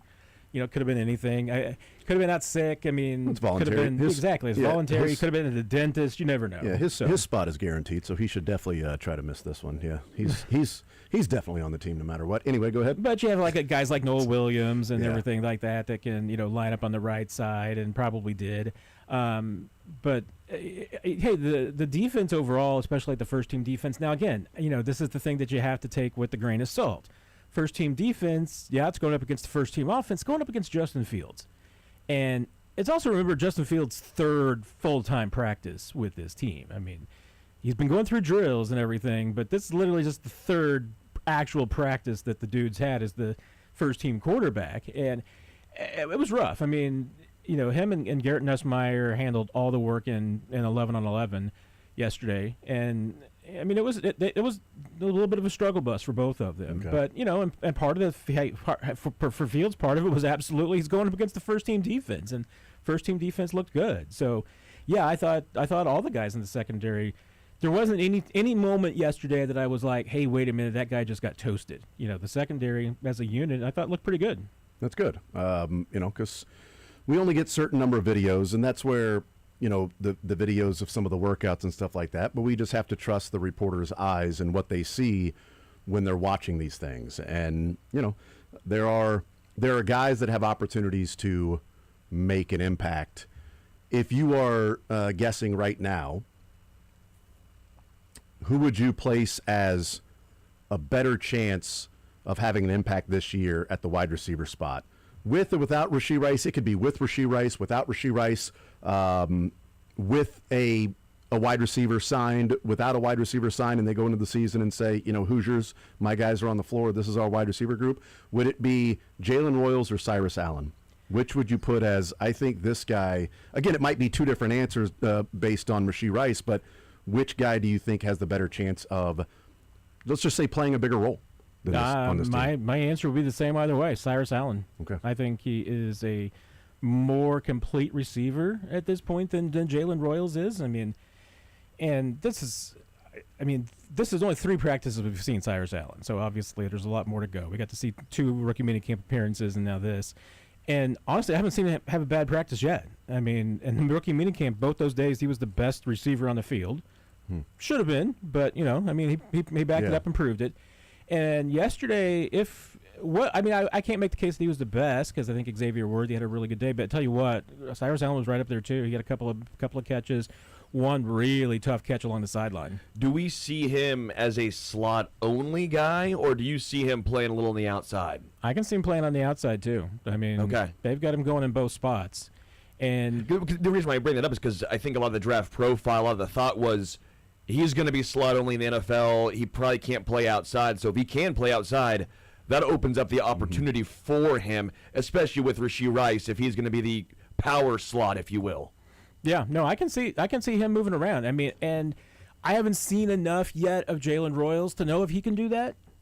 To be honest, I mean, we're going back to last year quite a bit, and and it's a long time since then. And I also don't know if Jalen Royals can stay on the field because I mean, you get nervous when you hear knee tendonitis because that's not normally an acute thing. That's usually a chronic thing. So let's see what happens there. But from what I've seen at this point and what I saw of Jalen Royals last year, I think Cyrus Allen's ahead of him. Yeah. Also, Andy didn't have to poke fun at our guy by saying the Y is the tight end. I mean, just the X, Y, and Z that he can. I will agree with Andy Reid. I do not see Cyrus Allen playing a lot of the Y this year. That's fine, so. But you never know. I mean, they're looking for somebody. Four guys go down, he might have to. I mean, just lay that role. What if the Y on that particular play is spread out wide and playing like a power slot, only you turn that into a slot and Cyrus Allen then plays that role on that play. He's the Y specifically on that play. Just saying. I'm just saying. You're just saying. All I know is there better not ever be a player lined up in the Y position away from the line of scrimmage that's not specifically a tight end. That's all I'm saying. Andy was he was offering it yesterday. Andy seemed to be in a good mood yesterday, even though he started with Rashee Rice. And oftentimes that can head you down a path where Andy is a little curmudgeon with the rest of his answers when he's got to deal with that. And then the first question is, hey, there's your statement, but there are some other follow-ups with the statement that we do have to ask. And then Andy was like, well, I'm just going to stay with my statement. He didn't go with I said what I said. He could have been. So I thought, given the fact that he had to start with Rashee Rice, he seemed like he was in a good mood yesterday. Oh, we talk about the moods of Andy Reid, and that was pretty good mood Andy Reid yesterday. I agree. You could tell for a couple of reasons. One, is especially when it was like we were like 10 minutes in, and at this point, and he's like, well, I don't normally talk about injuries, but at that point he'd taken a bunch of questions about injuries and answered every single one of them, and then still kept answering them. Although I joked with someone last night, I said, hey, I think he was just preferable to take more injury questions than to take any Rashee Rice questions. Yes. So it was like, given the choice, give me all the injury questions that you have. Because there were only two follow-ups. There was the first follow-up after his statement, but then the next one was later on when Sam McDowell had just for clarification, do you think, has there been any conversation or do you expect there to be a suspension since you said the league and you had been talking with? That was the only follow-up there with that. Everything else was about sort of housekeeping or different guys like that. So, yeah. So I mean, he wasn't pummeled. They didn't pummel him with the questions about Eric Berry and Justin Houston. Well, and I managed to cross both barriers successfully with the asking about Rashee Rice's injury. That's right. Yes, good call. That is a great call. Yeah, you did. That's right. You did have so that was the follow-up, but it wasn't specifically Rashee Rice in jail. I'm not asking about Rashee in jail, but yes. How about Rashee's little knee surgery? How'd that happen? What's going on there? And he's in contact with Rick Burkholder. So make sure you don't get infected in jail. Yeah. Do you accept a collect call from Rashee from the county jail? Press 9 to collect. One of my favorite. Hey, Rashee, it's Rick. All right, so this is what we need you to do today. One of my favorite replies to my tweet about that yesterday was a guy who replied back and said, dude gets one call from jail and he's got to call work. Although there are probably some people that are like, I'd better call work. I get my one call.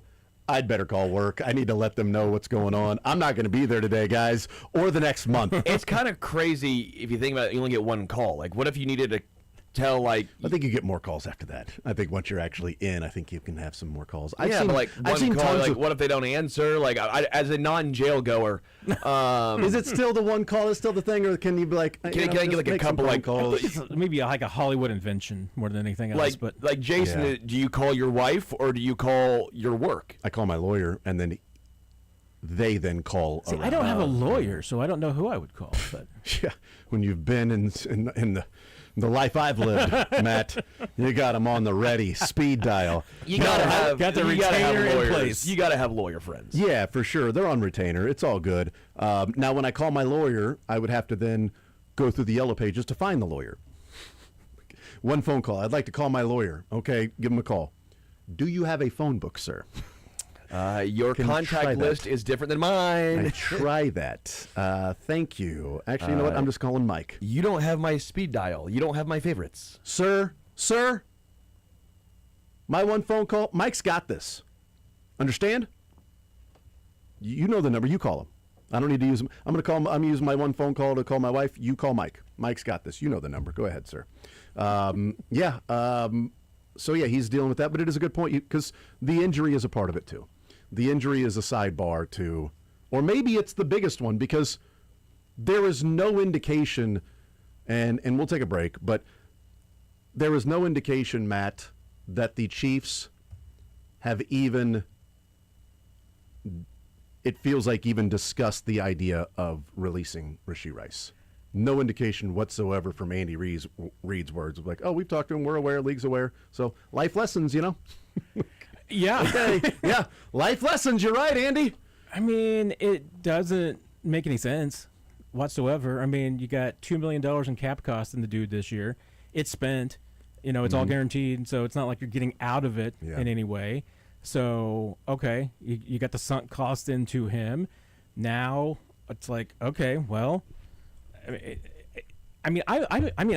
think that most people would probably think I'm a giant narc and a nerd. I've always thought that.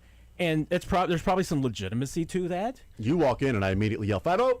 Yeah, exactly. I mean, I walk. I'm sure I walk. I mean, I'm probably there's a story I shouldn't tell there, but probably not.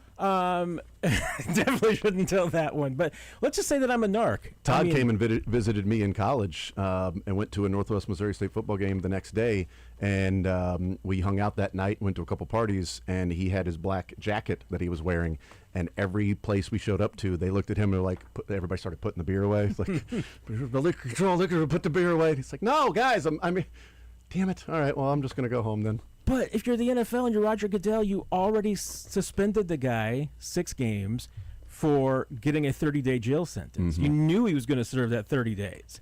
So what would you be suspending him for? You'd be suspending him. Being a dumbass. You say for a probation violation. Okay, well, what was the probation violation? Probation violation was testing positive for THC. Okay, well, the NFL doesn't suspend players for testing positive for THC.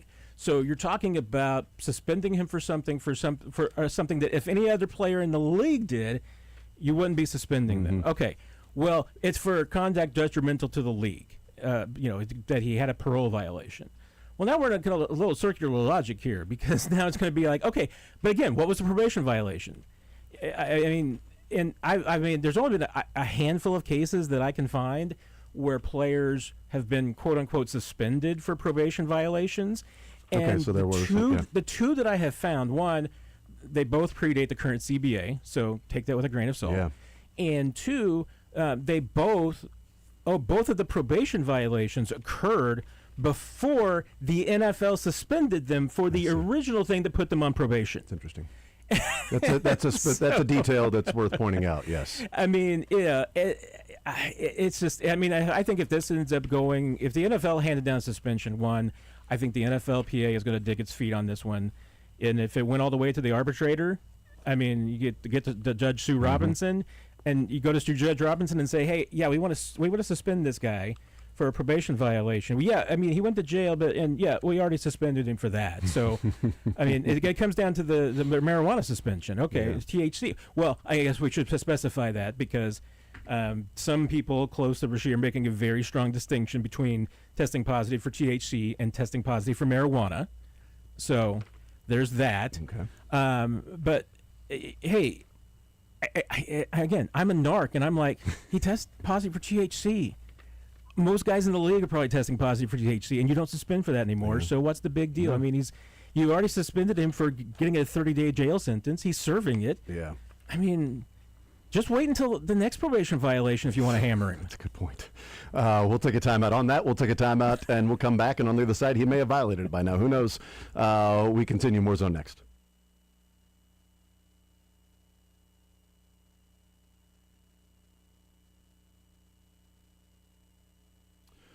Well, we are getting so close to the world's biggest soccer tournament arriving here in Kansas City as well. And with Kalshi, you can trade on the entire tournament. You want to find a market for individual teams, you can find that. You want to find a market on specific games, you can find that. It is Kalshi, the largest prediction market and the first federally regulated financial exchange dedicated to trading on the outcome of future events. Regulated in the U.S., available in all 50 states. And, as I said, in less than a month, Argentina is going to be right here. And they are trading, the market for them winning the whole thing in the World Cup is trading at almost 10%.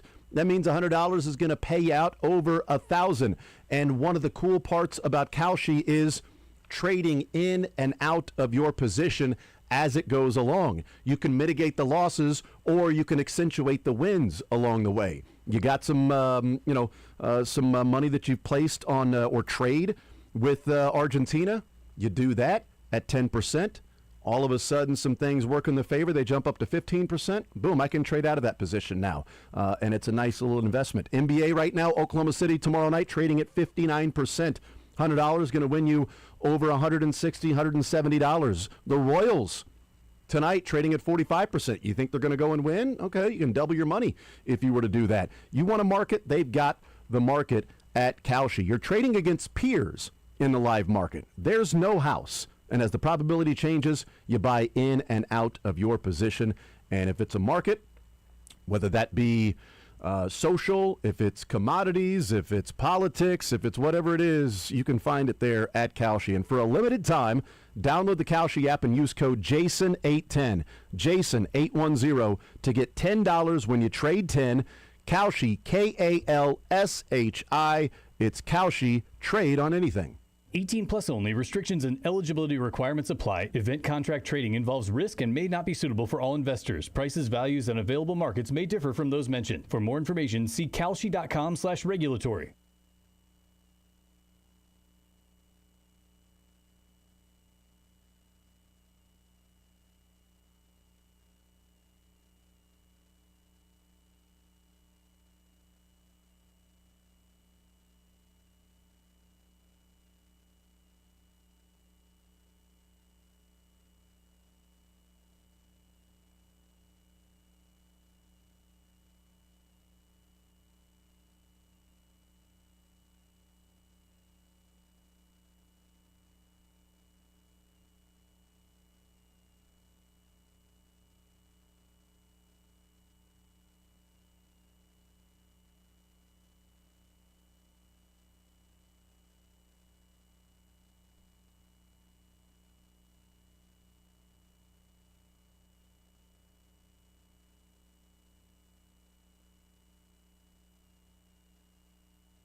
Wrapping up this hour, we continue with Matt Derrick on the other side of the break.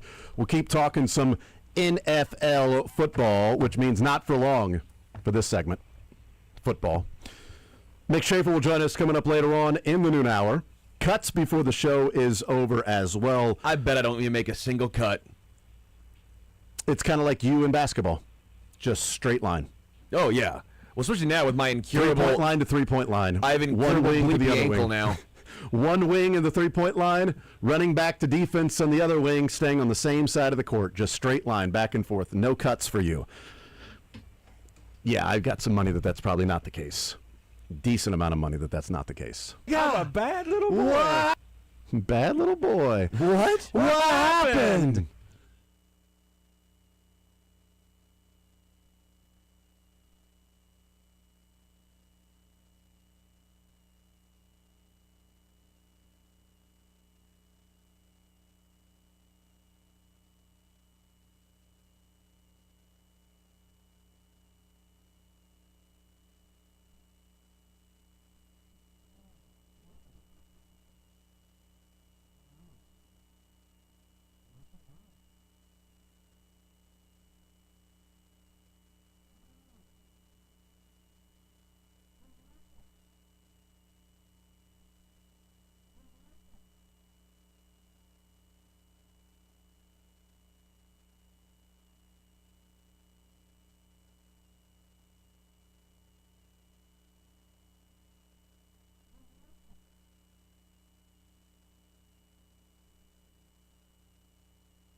Hanging out here on a Friday edition of The Zone. Jason Anderson, Sterling Holmes, Michael Darcy. Mick Schaefer joins us later on this hour. Matt Derrick, we hang out with him here on Sports Radio 810 WHB. Disappointed. What are you disappointed in? I don't know how Matt Derrick doesn't know who Billy Currington is. How does that disappoint you? Pretty That's what good disappoints you? at drinking beer. See, that's what yesterday he said, you don't know who Billy Currington is? And he did the exact same line. So apparently he's got one song. He's got a lot. About drinking beer? The Hey, only girl. song. What you say, girl? You did the yesterday. It was to say pretty good at drinking beer. You haven't heard that? Pretty Good good directions. Pretty good. I'm pretty good at getting directions too. What Good about God. God is great, beer is good, and people are crazy. I recently saw one of those reels that the kids watch and everything like that. About Brooks and Dunn, and a song from the '90s. If you've ever seen this, it's I love fantastic. Brooks and Dunn. It's fantastic. Which I think Brooks and Dunn? Is it Hard Working or something like that? Oh, It's yeah, about yeah, the you got Hard guy Working, yeah. with the hard hat, and he's Yeah. like, okay, well, he's safety conscious. That's good and everything. And then he's good at painting and hammering and something else and something else. And it was like, okay, well, these are all four things you really don't need the hard hat for. Mm-hmm. But okay. And It was packed last night. Yeah. I mean, everyone knows that Billy. I grew up with a guy that now is good at painting houses. So. yeah. So Here's the lyrics. Wasn't born for digging deep holes, not made for paving long roads. I ain't cut out to climb high-line poles, but I'm pretty good at drinking beer. Sounds like a lazy ass, if you ask Not me. the top to work in a bank. I mean, Sounds like no somebody- good at slapping on paint. Yeah. Don't have a knack for making motors crank, but I'm pretty good at drinking beer. I think we're coming to the conclusion here about why he's not very good at all these other things. Because he's drunk. Exactly. yeah. I ain't Sounds like a guy that's going to be living off the government. Sounds like a welfare darling to me. I ain't much. Kind of hard to believe things are going to Doesn't have a job, can't keep a job, is terrible at all these other jobs. I ain't much for mowing thick grass. I'm too slow for working too fast. I don't do windows, so honey, don't ask. But I'm pretty good at drinking beer. Man, this guy sounds like a real winner. If you're too drunk to mow the yard, honestly, I mean that's he does sound a little lazy here because you know why? He A goes little. He goes a go getter. Maybe I'm not. I'm not known for doing a lot. I do my best though when the weather's hot. I'm pretty good at drinking beer. so he's only good at drinking the beer. He's not a go-getter enough to go get the beer. So That's he's right. drinking your beer. Honestly, here we go. So hand me one more. He's There not it is. even, he's Can't not even even get going to it. go up and get Can't it. even go get the damn beer. I mean, this guy sounds like he has zero redeeming qualities. It sounds like an aggregator. He does nothing well. He just drinks beer. I mean, Man, what a song. What a last song. night it was a great time when I had a cold beer in my hand. Yep, and last night were you pretty good at drinking beer? I was real good at drinking beer last night. you. I did a great job at it. I did my due diligence. I drank those. for you. Well, I had to. The song told me to. That's a good point. Yep, that one song, that one country song told you about drinking beer. Did you play it backwards so that you got your truck back and Yeah, your wife back and your dog back? Your dog came back to life. It's great. Pet Cemetery. Don't put your son there. No fair. Yeah, no, it was a great fair. time, great concert. It Oh, was good for you. lovely, beautiful. Good for you. Rasheed Rice was not attending that concert. Let me ask you this, Matt. Andy Reid said That's lessons. the second best Rasheed Rice segue I've heard this week. How about The other this one? Coming from me, by the way. He's so. pretty What was- good what at was- smoking weed. Maybe, I don't know. No, he's actually not. Mine was on 41 is the mic on the Sunday Okay. episode. Because my colleague Nick Jacobs looking for a house right now, and he's really excited about getting a house with some really outdoor living space. And I said, well, one person who cannot enjoy an outdoor living space right now is Rasheed Rice. That's right, and that's a good segue with that, and a good segue with this as well. Andy Reid said, "Life lessons." Life You know, lessons. you learn yes. some. There are things in life, and you learn some You learn life some lessons. good, you learn some bad. You take them both, and there you you have the facts of life. The facts of life. See, we've all come together. 2D. It's taken 71 minutes, but we're all together now. Yes. Lessons are important. Chances are given. Lessons can be learned. Do the Chiefs believe that this is happening with Rasheed Rice? I mean, we already talked about they're not going to release him. There's nothing Right. about what's going on that's going to release him. You talked about the financial part of it, that it makes no sense from that standpoint. Andy Reid is simply saying, well, that's what he's doing right now, and he'll be back. And then, the knee stuff, he's in contact with Rick, and, it's all about life lessons. But to learn those lessons, you have to be given chances. If only Rashee Rice would be given a chance to learn the life lesson that he had from that particular incident. I mean, we can't get in the head of the Chiefs and the mind of the Chiefs and Brett Veach and Andy Reid. And what you present publicly, you're not going to call out the player and talk about how dumb he is or anything like that, even if they felt that way. And I don't know that they do. But at some point, it's like, well, life lessons are important and they got to be learned. Like, you have to ask yourself if this is a guy that's going to learn those life lessons. Is he somebody that's going to be a part of your team? That I thought it was a good follow-up by Darren. Is he a guy that you can trust his decision-making? I know that Andy Reid didn't want to answer anything about it and said, I'm going to leave it with what I said. But that's an important part about Rashee Rice moving forward with the Chiefs is, can you trust this guy's decision-making? And he says lessons can be learned, but I'm not sure we're talking about somebody that's done much learning of said lessons. Yeah, I mean, it's a legitimate point. And I get the sense that the Chiefs are there, too. I mean, there's reasons why they're at the spot where they are right now. And, in a different universe, I mean, the Chiefs, and I still get the sense, I mean, honestly, I don't get the sense that the Chiefs are necessarily just looking to get through the year, get what you can out of Rashee Rice, and then wash your hands of it and everything like that. I mean, I get the sense that, hey, if Rashee will finally, show some accountability and take some steps forward, they'd be willing to continue the relationship. I mean, it would have to be on their terms. I mean, this was mentioned in, some national reports too and everything, but, there was some conjecture that I'd heard from the Rice camp that was like, hey, he goes out and has a great year in 26. He can get himself some Jackson Smith and Jigba money in the offseason. And I thought even at the time when that was being talked about, it was like, that is some...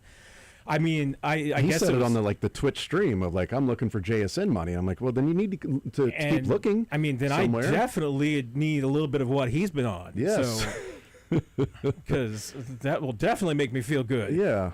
Don't need a beer and whatever it is that Rishi's on, but that's not going to happen. He's pretty good at being delusional. Then if he thinks he's getting JSN money. Pretty good at being delusional. He's right now. His life is at a point of, I mean, he's not in one contract season. He's in multiple contract seasons because he's got to go out there this year and have a good year just to get himself a deal for 2027 where he can prove himself.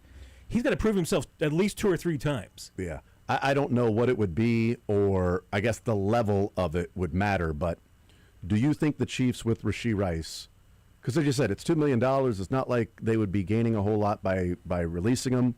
But also, it's not like they would be losing a whole lot in money where you're like, well, if you do this, you got to eat like $15 million or something like that. It's not that situation. If the lessons can be learned, you got to have chances to learn the lessons, all of that. Do you think the Chiefs are at a point to where they're going, one more and we're just moving on? I mean, you mentioned maybe they're not at a point of saying we're only going to get what we can out of him for 1 year and then have him walk, that maybe there's even a situation of they bring him back for another year or something like that. But I think also the flip side of that has to be acknowledged, that if he, does his time and the 30 days, which he was already sentenced to, gets out, training camp, season, whatever, and something else along the way happens, I think at some point the Chiefs have to be near or close to, it's just time to move on, and this guy's not going to get it, and maybe not being here and going somewhere else will be the kick in the pants that he needs, because it hasn't been done with the court system and the money that he's lost along the way. I would wonder, are the Chiefs one step away from saying one more and we move on, or are they sort of in this for the long haul and just explaining away each thing until his contract is up at the end of the year and they, have a talented player out there when he's available? I mean, let's look at the different scenarios. I mean, if Rashee Rice goes out and plays 17 games this year, and he plays them the way that he played the 8 games of his season last year, the last 17 games of his regular season over the last 3 years, take those games, all of them put together, you're talking about a guy who's going to give you 1,200 yards, 100 catches, 11 touchdowns. I mean, let's say the guy goes out and does that. Are you just going to say, okay, Rashid, good luck, go, we'll see you later? I mean, or are you going to consider bringing him back for a 1-year prove-it deal? I mean, there's going to be some other teams around the league that are probably going to look at that and be like, I don't care what Rashid did in the past. Let's give him a 1-year prove-it deal and see what happens. That's why I say, that's what he's going to be on for a while, because that's the other edge of the sword is that, is it one mistake away from, washing your hands of him? One more mistake. Just a release. Yeah. One more mistake for Rashid, and he's probably washed himself of the NFL. Kadarius Toney. He's eliminated his fallback. I mean, he gets one more probation violation. I mean, in theory, the courts in Texas could go ahead and say, all right, well, you've got 5 years of a felony probation that you were given instead of going to jail. Let's go ahead and send you to jail for 5 years. I mean, it doesn't necessarily have to be the full 5. It could be another 30. It could be 6 months. It could be a year. But, I mean, you don't get a felony probation. You don't get that because there wasn't a threat of going to jail. A felony means that you are facing a year or more in prison. I mean, that's what the guy's facing next because he's eliminated his fallback. I mean, there's no. I mean, the next mess up is probably sending him to prison. Well, and the thing is, who wants to be the team that gives him the money and then all of a sudden is he going to have – he's doing this right now when he doesn't have this guaranteed windfall coming his way. What's he going to do when he has this guaranteed money? He's got the contract. If there was ever a time for him to be on his P's and Q's – best behavior, it's now. This is him – what should be on his best behavior. I don't want to be the team that gives him the money when he maybe has a little less reason to be on his best behavior. Well, and that's why, I mean, I think like even the Tyreek extension that Tyreek got in 2019 is that's a pipe dream for Rashid because nobody's going to give you that much even on a 1 year-to-year basis. I mean, you're going to probably get like a base salary of minimum base salary, and then like we'll pay you we'll pay you $200,000 a game, but it's going to be a per game bonus. You're going to have to be on the roster and you got to be alive and on the sideline to get that money. I mean, he could get maybe he might be the first guy to get like $1 million roster bonus for every single game. Who knows? I mean, can be conceivable, but he's put himself into that spot, and you're right, Sterling. I mean, nobody's going to give this guy a bunch of guaranteed money, not knowing what they're going to get out of him, and knowing that the next strike could be the last strike. I mean, who would take that chance? Raiders, sure. I mean, they'll always do that. Cowboys would probably take him in a heartbeat, for all I know. I mean, and like I said, I don't get the sense that the Chiefs are just like, all right, let's get through the year and get this guy out of here as quickly as they can. I mean, they like Rashid. There's a reason the guys on that team were wearing the free 4 shirts. Yeah. They like Rashid, and I get that. And they had zero ability to read the room. They liked Rashid and they couldn't read the room. I mean, and maybe it's, I don't know. I don't think it's necessarily just a life experience thing. Maybe it is.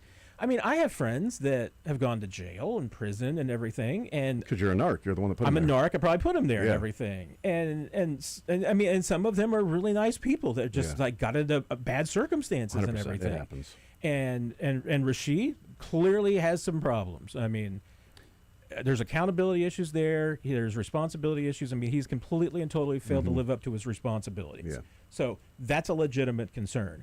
Doesn't make him a bad person. It might make him a bad employee, which is definitely a concern for the Chiefs. But there's a reason why the people in this organization and the team like him. Because, they say, hey, this is a guy that comes in and he does his job and he's happy and he doesn't bring everybody down. And, hey, there have been players on this team that this club has gotten rid of because they were a drag to have around, that they made the other players miserable. They made people in the organization miserable. And it's like, okay, well, if you're that unhappy in life or being around here, go do it somewhere else. Rashid doesn't do that to them. Yes, he drives them crazy because he's a knucklehead, but he can play football really well and they like him. So there's this isn't a case of like a guy who's good at football and is just a horrible, horrible person. This is a guy who's good at football that makes just some really dumb mistakes. Yeah, addition by subtraction is a real thing. for guys like that you're talking about in clubhouses. I'll say decisions, not mistakes. Yeah. Well, both. I mean, right? They can be the same thing. You made the decision to go 119 and leave, which was a mistake. Yeah. It was a mistake. It was a bad decision. It was a bad decision based in immaturity and being young and feeling invincible. And I think and we talked about this at the time. It was terrible. It was dumb. Put a lot of people in danger. He's very lucky that more people weren't hurt. He did not live up to his responsibility as a human by leaving the scene and not checking on people, that he caused an accident that, could have, he had no idea if people were really hurt or survived or needed immediate help. He just took off. Those are all really dumb, immature, selfish decisions that I think a lot of people at the time, and again, when we talked about it at the time, nothing excusing that, but a lot of people at that age with that money might have made a stupid decision by driving really fast on the highway and racing one of your friends while driving a really expensive fast car because you've got the money and you're living life and everything is great. And again, you're invincible, but then decisions, once that happens, then it's okay. Now you have to grow up because you do have more responsibilities. And unfortunately for him, a lot of this is from the, original sin, if you want to call it that. I mean, the suspension last year, what we were talking about, is he going to be suspended? So last year there was a conversation in the offseason about him, and it was about the suspension because he eventually pleaded guilty and took the plea deal and all of that stuff. So then he had his suspension. And so while he's suspended, we're talking about it even more. Then you've got this where he, violates the probation because of what happened in 2024, that all of it stems from that. Now the social media allegations and all of that stuff is completely different. And that's where the Chiefs had better be very aware or have some information that they feel like he's trustworthy from that standpoint too, because if you go through this and you're taking sort of the slings and arrows from other people, and you get into the season and some more allegations come out and those can be substantiated, well, now you just look really stupid because then you're going to move on from them at that point. Then there would be no choice. It's like cut bait at that point. But there are decisions that are made along the way, bad decisions, mistakes along the way that I would hope at this point in his career, and we don't know. We can only know after he gets out of jail. Because right now, all we know, he's in jail. Once he gets out, he can't show that he's learned his mistakes and this was the punch in the face, come to Jesus moment, wake up call that he needed until he has an opportunity to prove it. And he can't prove it until he gets out of jail. And I think everybody across the board is hoping that, okay, he comes out, this guy is way more responsible and all that. For everyone. Every human being, you would hope that if they did something that they come out, it's better for society. Yes, agreed. And we're saying if, and the evidence shows that the odds are not in his favor of finishing probation without another violation, unless, of course, these 30 days was a shock to the system and said, well, I was in there for 30 days. If I mess up again, I could be somewhere else for 2 or 3 years, That's certainly a little bit different. And the money part of it, you talked about, he forfeited, over $400,000 last year by being suspended, and his career earnings are, $4.4 million? Like his career earnings, Rashee Rice, without having paid restitution or lawyer fees or anything like that, or taxes, his career earnings is less than what Tyron Stokes is getting paid to play 1 year at Kansas, if you want to put it into perspective. Wow. So that's how College much sports, man. I mean, if I remember correctly, I think his rookie deal, or probably even Jason Crow Jr. I mean, at Mizzou, who knows? I mean, these guys are making a lot of money. I think his deal, if I remember correctly, all told for 4 years was 6.5, and obviously that doesn't include the 4 years, suspension. 6.5, yeah. Doesn't include taxes. But it was 3.5 guaranteed. And by this point, if you take his judgments, the fines, settlements, and I don't believe that all the cases have been resolved yet, and you take his lawyer fees, at this point, they outnumber his career earnings and what they will be through 4 years. So, yeah. He might be living paycheck to paycheck right now. There's a nice paycheck. Yeah, but it's probably going out just as quickly as it's coming in. Yeah, because he got $1.7 million in a signing bonus. I mean, they make a lot of money, but they spend a lot of money, right? Thanks, Patrick. That's what Patrick Ewing said back in the day. That's exactly right. Yes, he was right too. They do professional athletes do spend a lot of money. He is correct about that. That's good for the economy. Yes, absolutely. And you know what? Supply and demand. If that's what they're worth, that's what they're worth. Who cares? You guys are making a lot of money. Okay, cool. Somebody's willing to pay me that for this. Yes, that's exactly right. Because there's a value to it for these particular individuals that have that amazing talent. And he's got it. He's got the talent, which is why he's still on the team. Because if he didn't have the talent, they'd have moved on from him with the car accident. You know, none of these guys that are rookie minicamp invites and around there at OTAs that are last on the roster can afford to do that and still be around. Yeah, Nico Remigio would not have been on the team if he did that. Right. Was it Jimmy Johnson that talked about Emmitt Smith and other running backs said, well, I'm going to treat you fairly. I'm just not going to treat you the same. Because you're not the same. But I'll treat you fairly. Fairly for you. There you go. You don't offer anything to this team. That's the level of what you are taking away by that decision. To me, that's fair. And if this person over here did that, it just has to be a much larger degree of a mistake because that would be fair for him. Sorry, it's not the same. That's reality. And Rashee Rice is lucky in the standpoint that he is on the other side of the you can make more mistakes and be given more opportunities because you have the ability of, in a 17-game season, you could have 1,000 yards and 100 receptions because you've done that over your last 17 games. It's just been spread out over 3 years. It's Adalberto Mondesi. 3 years to put up, Is Rice Mondesi? More productive. He's the anti-Renelvis Hernandez, and that's a good call. Yeah. I mean, you're not good. He wasn't good enough to be an a-hole. I mean, yeah, Renelvi's talent on the field wasn't there while he was a total jerk to teammates and everybody else in the clubhouse. Rashee Rice is not an a-hole, but he is good enough that he's getting second passes for doing knucklehead stuff. Yeah. Yep. And third passes and fourth passes. That's right. And he'll get fourth and fifth passes on the field this year if he's out there. And there's no debating he makes the team better when he's on the field. Yeah. Just as in the number 4 jersey out there, the Chiefs are better when he's there. And I wish I could remember the other guy. There were 2 players I found that had been suspended after probation violations. And like I said, one of them was Tank Johnson, which was like almost 20 years ago. Wow. But like I said, his suspension, which I think was being like 8 games, actually it was 6 games, but and I think that was Tagliabue even. Been the commissioner at that point, but said that, hey, yeah, 6 games, but it could be 8 games if you don't keep your nose clean. And then, of course, he got some more stuff, so it ended up being 8 games. But that was a part of the suspension was this is this, but I will escalate it to this if something happens. He was arrested and charged on gun charges in December 14th, and like 2 days later, his bodyguard that was also involved, and it was at home when he was charged with the gun charges, was shot and killed.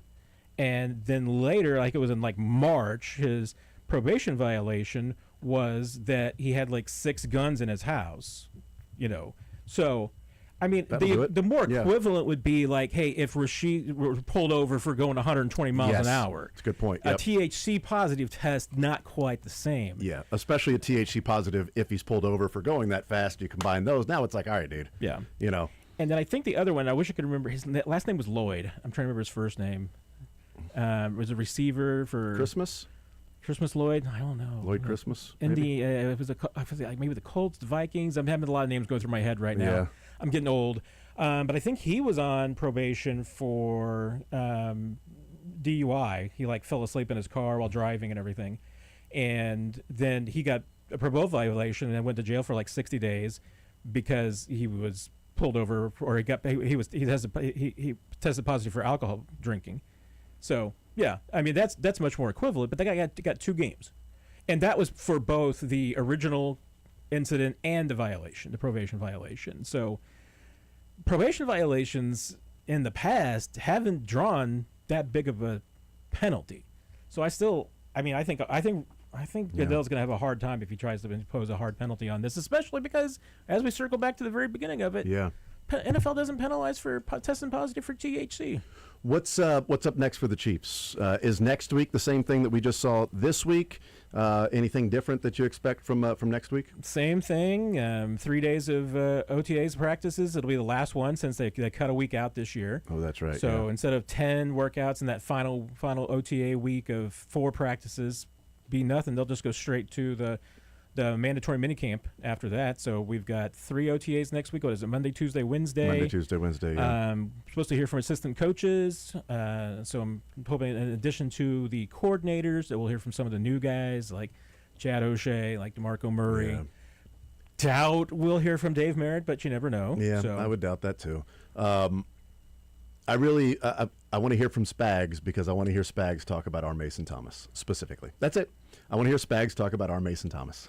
I want to hear Spags talk about a lot of these I know, guys. but that's been such a big topic since our Mason Thomas was drafted, and we heard, no, Spags signed off on this. And, Spags was excited about this pick too. Okay. All right, then, Steve, what's the difference between our Mason Thomas and Joshua Uche? You've had a particular interest level in skill sets and an attraction level. You've got a type, and this guy didn't fit that type, and you didn't play him. This guy doesn't fit that type.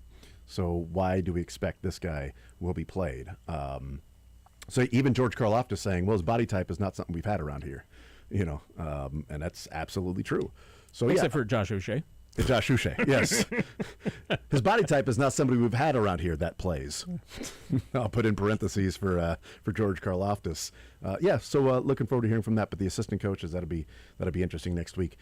And then the week after that is the mandatory minicamp? Yep. Okay, so the next, so you have something next week, and then the week after that, and then 9th, they're done. 10th, and 11th will be the done for the World mandatory Cup. minicamp, and then done for the World Cup. And I mean, remember, it's going to be a little bit later training camp than usual too. Yeah, that's true. So because everything is pushed back a week. Everything's pushed back, and I've been lazy. I haven't done the math yet. Somebody else probably has. I mean, it's 48 days from your first game out to when training camp starts. So if you want to pull out your calendar, you can figure out when training camp will most likely begin. August 31 plus 14, that gives you 45 days. So July 28th. 8th and 9th, yeah. 28, 29, 27, 28, 29, around there. And, 3 days before that, the rookies and the quarterbacks. And so probably first day in St. Joe for everybody, probably around July 24th-ish. Yeah. And before that, pitchers and catchers report. So. Exactly, yeah. Yep. And right after that, the Royals will be selling right around July 31st. Deadline. So, all of that will coincide there together. A lot of movement there that week, so, there you go. Matt, you're the man. Appreciate it as always, brother. You guys are the best. Looking the best forward. part of my week. It's the best part of my week. And then you leave, and 150% of my week happens right here. Son of a... He whispered to me, sorry, as he said that. I did. Sorry, not sorry, actually. Hashtag sorry, not sorry. Sorry, not sorry. We'll take a timeout. We'll come back. We're sorry. Mick Shaver joins us next. What happened?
All right, hanging out on a Friday edition of The Zone.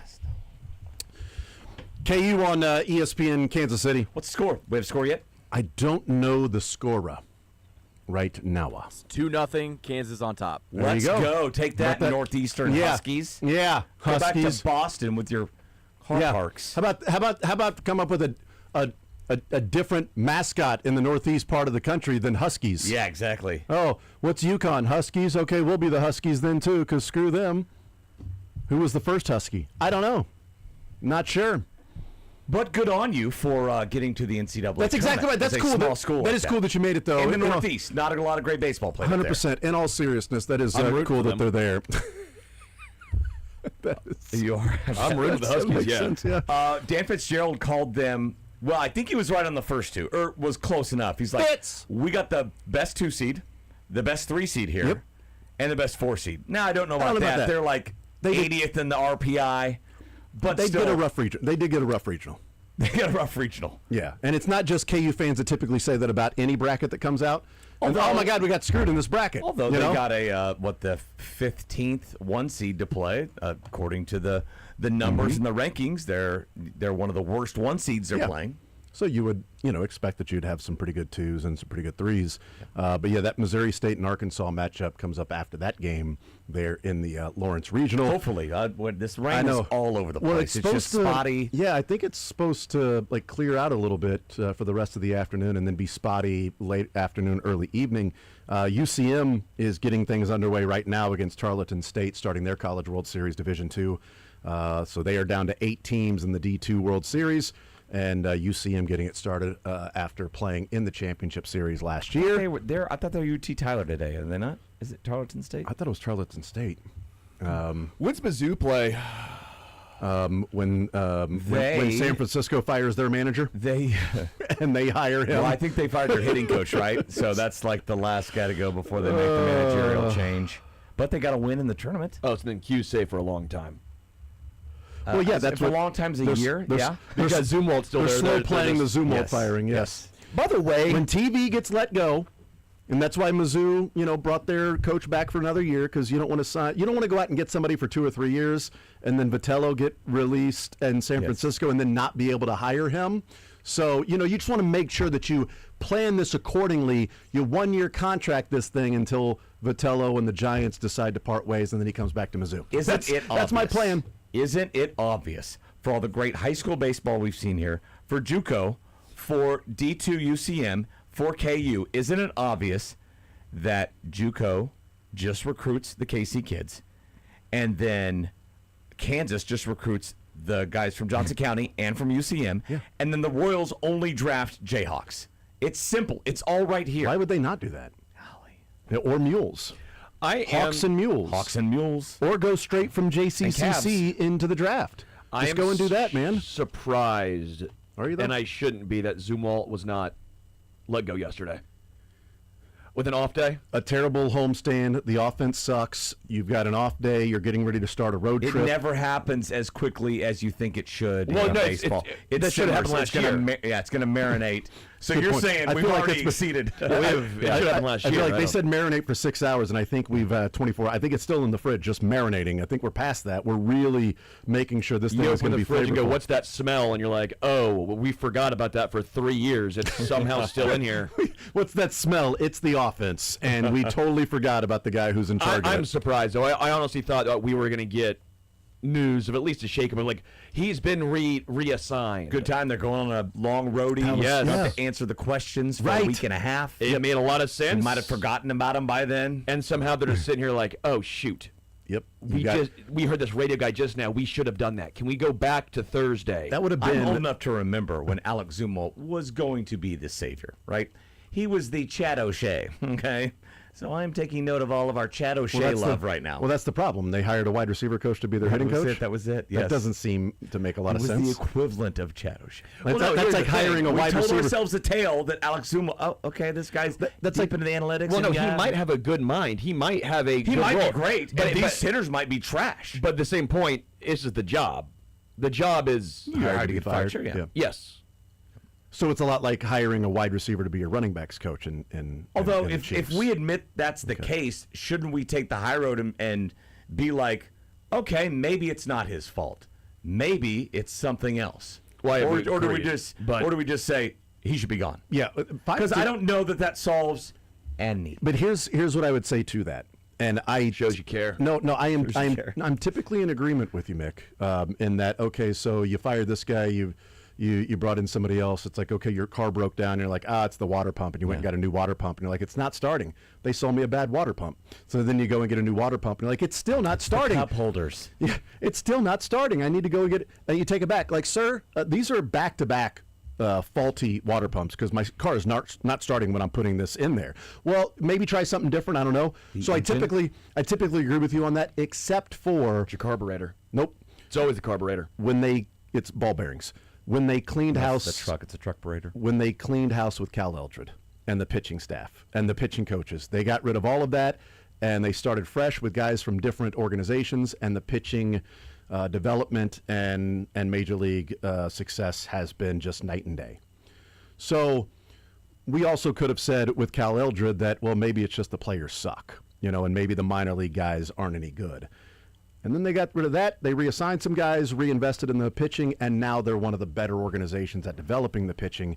So without that, I would be like, yeah, what's Alex Zumwalt going to do? Honest question, I cannot remember. Did Eldred, he had Reagan's probably, right? But not Lugo and Waka? Eldred was 20. He lasted a while. Not as long as you think, though. That would just be my answer. Like, okay, well, maybe Lugo, Waka, and the rise of Noah Cameron had something to do with that. Doubtful. Mm-hmm. It was all the coach. Yeah. October 5th of 2022 is when he was fired. So he was fired in Reagan's 2022. 1 year? Was he there? No, Reagan's was 23. 23, okay. Yep. Because the Royals got Chapman and said, we're going to adjust this with Aroldis Chapman, and then we're going to trade him. And whatever what the adjustment they made with Chapman that year when he went from being not so great to then awesome, he's still doing. Mm-hmm. So that has stuck. So whatever they saw that was missing, and Chapman has stayed with that, and he's been awesome since then. That was not Cal Eldred. I don't think he would have noticed that. He was there 5 years, Cal. What's funny is someone on Wikipedia must still not like him because it goes, he was fired after the season ended with 2022 team being worse in the American League for strikeouts, walks, hits allowed, runs allowed, and ERA. They didn't have to put all that. They didn't have to put. They could just put fired in 2022. Yeah. They put They were the worst at every pitching category. Wikipedia's all about the details, though, man. Yeah, good for them. Yeah. So here are the starters that year. So when we talk about, well, maybe it was the coaching, maybe it was the players too. I'll go through the most starts down to the fewest starts that year. Jordan Lyles. No. Daniel Lynch, Chris Bubich, both made 27 starts. Zach Greinke, 26. Brady Singer, 24. Brad Keller, 22. Jonathan Heasley, 21. More like Jonathan Heasley. Yes, good call. Oklahoma Stater. There you go. Carlos Hernandez, 7 starts. Max Castillo made 4. Angel Zerpa made 2, opener. Daniel Mengden, 1, and then Gabe Spire. Didn't Mengden have the crazy mustache? Sure. I'll take your word for it on that one. You know what I take from that? You want to take from that is that Chris Bubich was healthy under Cal Eldred. Yeah, Daniel was 5.5 ERA, but he pitched 27 starts. How I remember that is astounding. But yeah, I knew. I was like, that's the guy with the staff. Oh, yeah, that's right. That was great. So you had a 5.6 ERA for Bubich, a 5.13 for Daniel Lynch, a 5.28 for Heasley. Woof. 5.09 for Keller. Lynch is a lot better. 3.68 for Greinke and 3.23 for Brady Singer. I don't remember that start for the Royals. I just remember him with the A's because he was decent. Mengden. So there you go. So, yeah, I think it was probably some Cal Eldred, but also some pitchers weren't good enough there. But, the development of those, that Daniel Lynch and Chris Bubich, maybe then the new pitching coach gets in, Sweeney and all those guys are better once he left. Them. Singer was better after Cal. Lynch was better after Cal. Bubich was better after Cal. Although Greinke was much better before Cal Eldred. Fair. Like 10 years. So, but I think there is, and maybe they would have had the same turnaround. It was all about age. But those three guys did not develop under Cal, but then they did once they switch pitching coaches. Again, I'm not But I saying don't that know Zumwalt's the. I don't think Singer was better. I think Singer's best year was 2022 with Cal Eldred. Was it 22? I thought it was 23. He had a 5.5 ERA. Yeah, you're right. 24, he had a 3.8, and then they traded him, and he's got a 4 and now a 6.3. Was his best year was, So his best 22, year was 22 with Cal, and then 24 was really good too. Yeah, it was good, but not as good as 22. Yeah, you're right.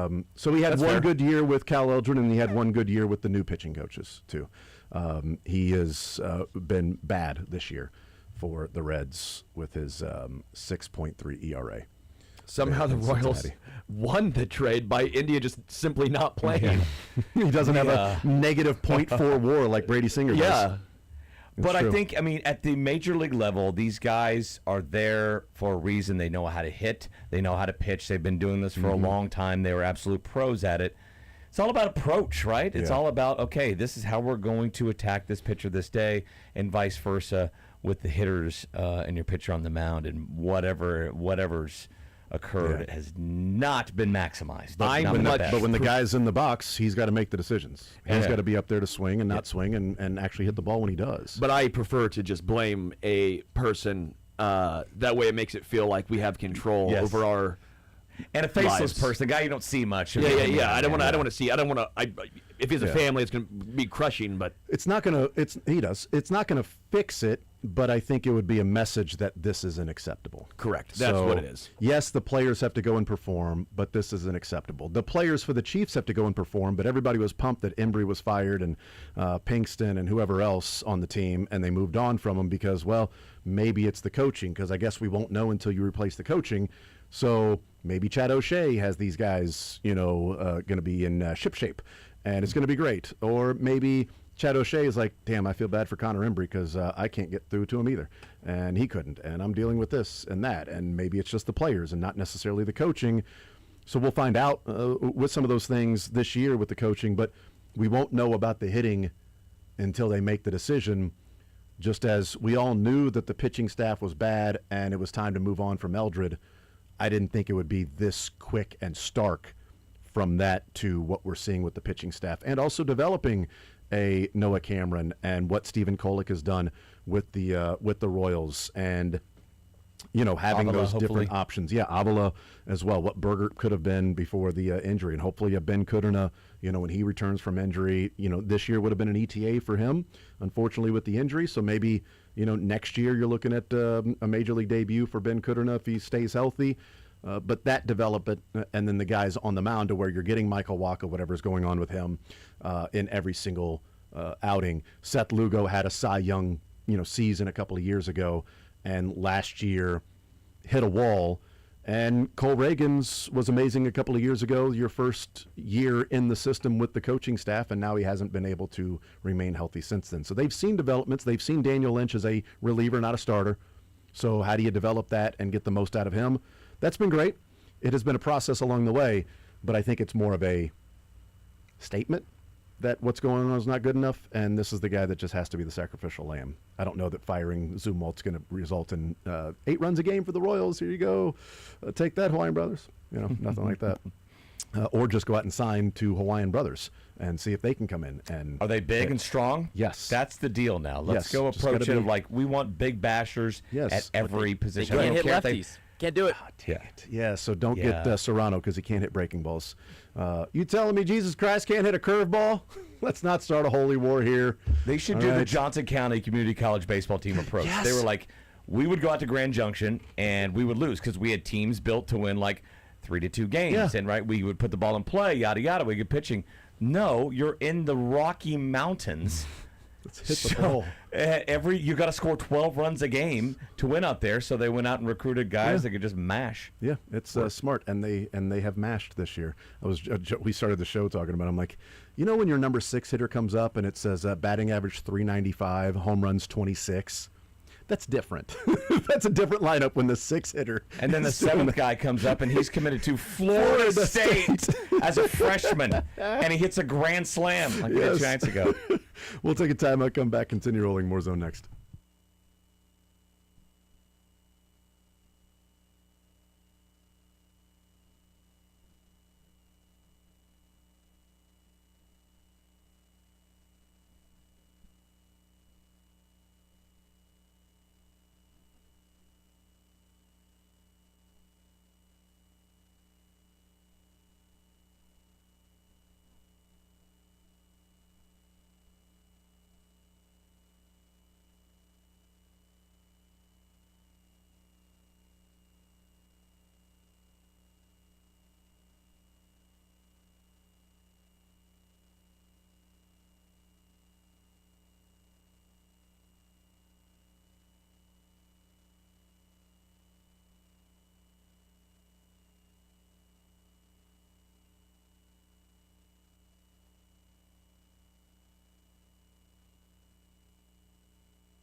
All right, wrap it up this hour. We've got one more hour to go here on this Friday. We got the cuts before the show is over. Hear from Drew Tranquil and George Karlaftis. And one of the most wrong tweets. Wrongest, I believe, yeah. The wrongest of wrong tweets in the history of wrong tweets. Is this mine? Oh, no. Okay, good. This is not you. Is it me? Probably. You would think. Like, I expected it to be you if I was going to say. You're now second wrongest. Yeah. Congrats, I was going to bud. say that. Yeah, shrink the game. No, this is a fella in Texas. But it's maybe the most wrong tweet I've ever seen somebody tweet about sports. This will be fun. Maybe. Probably. It's Absolutely. Sterling. I knew it.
All right, we continue right here on Sports Radio 810 WHB. Jason Anderson with you.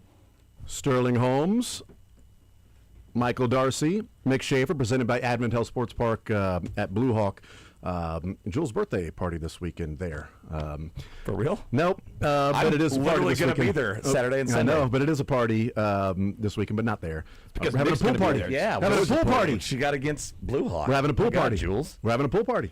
You know, Her pool? Her birthday party. Nope, Everett's was last year. Hers was the week after, and then Everett's did one the week after that. So yes, the neighborhood pool. We're just kicking everybody out. So and saying no, it's fine. We don't have to actually do it. We just tell them, oh, I'm sorry, we were reserved here. the pool. Yeah. You should have received an email. Did you not receive the email?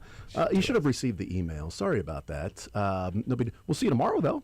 You know. My daughter had an assignment this year in 8th grade. She had to, it's like a 4 or 5 page paper, and it was a presentation you had to give to your parents to persuade them to do something, to buy something or whatever. Hers was to get a pool.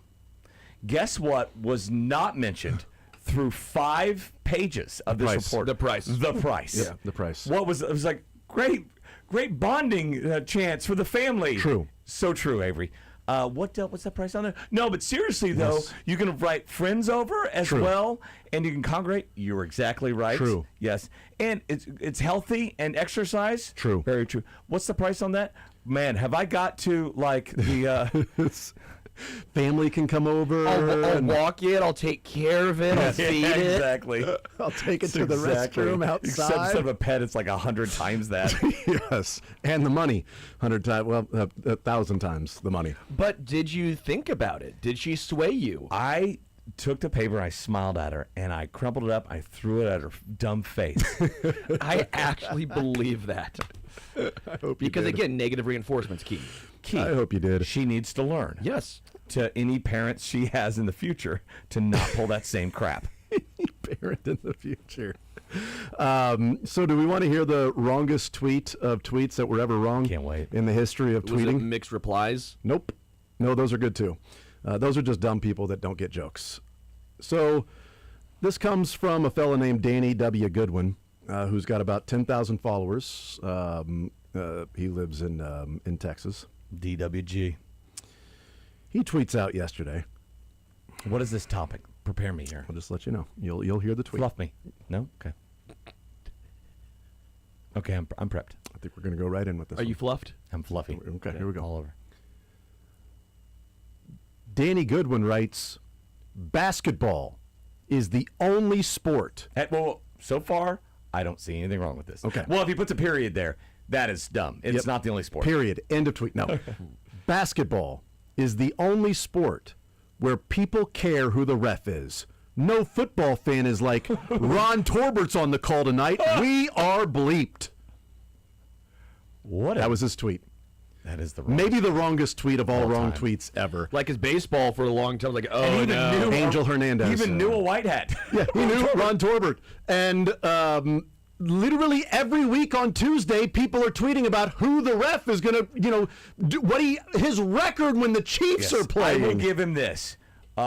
People know a greater percentage of NBA refs than NFL because we only know the white hat. That's Yep. it, right? Yeah. And they usually know all 3, especially in playoff games. Yeah. For NBA. Yes. And then Scott Foster is the one I think he's probably alluding to. Because when Scott Foster, Yeah. if you were a Chris Paul, Yeah. what Yes. is he, like 0-19? And Yes. with Scott Foster, and you'd give him the little tease for the technicals. That's the all-time best at Chris. I feel like we know a couple guys per MLB umpiring crew. Yeah, right. Yeah, there's so many new, and then I'm like, oh, it's that guy. Okay, cool. But like, so many replies are Carl Sheffers. So many pictures of Mahomes. Nobody's ever heard of Ed Hockley. Mahomes wearing the ref uniform and the ref wearing the Chiefs jersey. So many pictures of that. Like, really, he did reply to his tweet and go, okay, yes, I see how wrong this is. Good for him. Okay, I get it. He didn't take it down because he's like, bleep it. It's one of those where like, I like this guy. It's like, yeah, all right, I'm getting cooked right now. Yes, one of those memes. But clearly a San Antonio fan because he was talking about like, oh my God, we're worried about even in college basketball though, we're like, is this going to be called closely? Are they going to call it I don't know if I know any college refs' names. Oh, though. sure you do.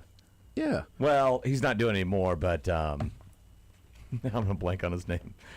Sandy blonde hair. Yes, his hair. You nailed it. You made a really good point. Higgins. Man, Higgins. Higgins hair. Well, you definitely know Steratore. Doug Sermons. Doug Sermons. Well, what's his name? You should do both. Yeah, Steratore was NFL Gene and Steratore, college basketball. which is wild. And then you have Just love ball. you have Carl Sheffers. Nope.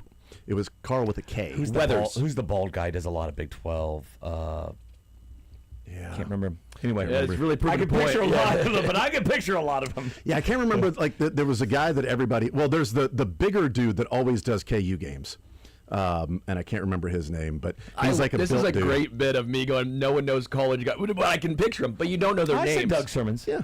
Okay, and we said Tim Higgins and Gene Steratore. Higgins, yeah, Steratore. Who's Yes. not doing it. Two of them are retired. You got one. Well, Washington, right? Was the old Johnson. Ron Washington? Was the old Johnson. Michaels. He's Like, retired you're just too. gonna Smith? name Smith. Yes, pretty sure I got some of them. Yes. Gosh, what is his name? The reason I know the guy's he was hated by a lot of coaches. Carl Hess. Carl Hess was an heard of that official, guy. and he was hated by a lot of people, and he liked to tee coaches up. And I remember in one game I was covering, it was a Louisville player named Kyle Couric, and Rick Pitino. Related to Katie Couric? Nope. Rick Pitino likes to yell at his players. I don't know if you knew this. He yells at his players a lot. In fact, one thing I learned about covering Rick Pitino, the amount of times he's yelling at his player going, "That's a foul!" Like, what are you complaining about? That's a foul. Well, how about don't foul him then? Like, you think like he's yelling at the ref, but he's yelling at his players all the time. So he had been on, in this particular game, Carl Hess and they didn't really like each other anyway.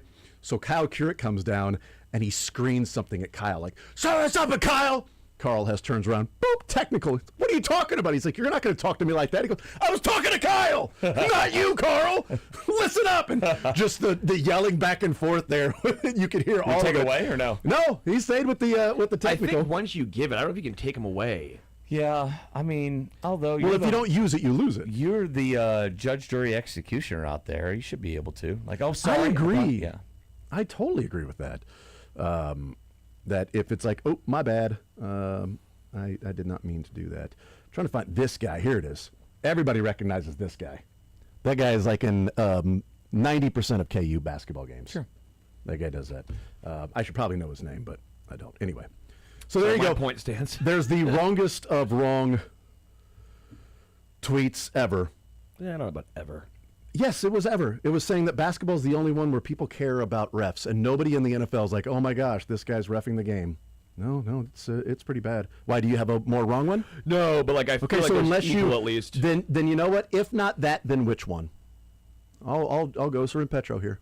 If not him, then who? If that's not the most wrong one, then which one is?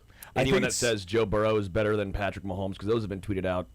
I think it's so funny that the Thunder are going through the same trials and tribs as Chiefs fans of like, okay, everything is the refs, all nonstop. The refs love you, and then Thunder fans and media will point out like, actually, the SGA was, or the team was like 17th in the NBA this year and going to the free throw line and all this other stuff. And, well, it's when they're called. And I'm like, oh, I've heard that one before. Yep, that's right. Well, no, first quarter doesn't matter, and then fourth quarter it matters. Well, this one wasn't called in the first quarter, it was called in the fourth. Well, that matters. This was called in the first quarter. Well, first quarter matters. All of them matter.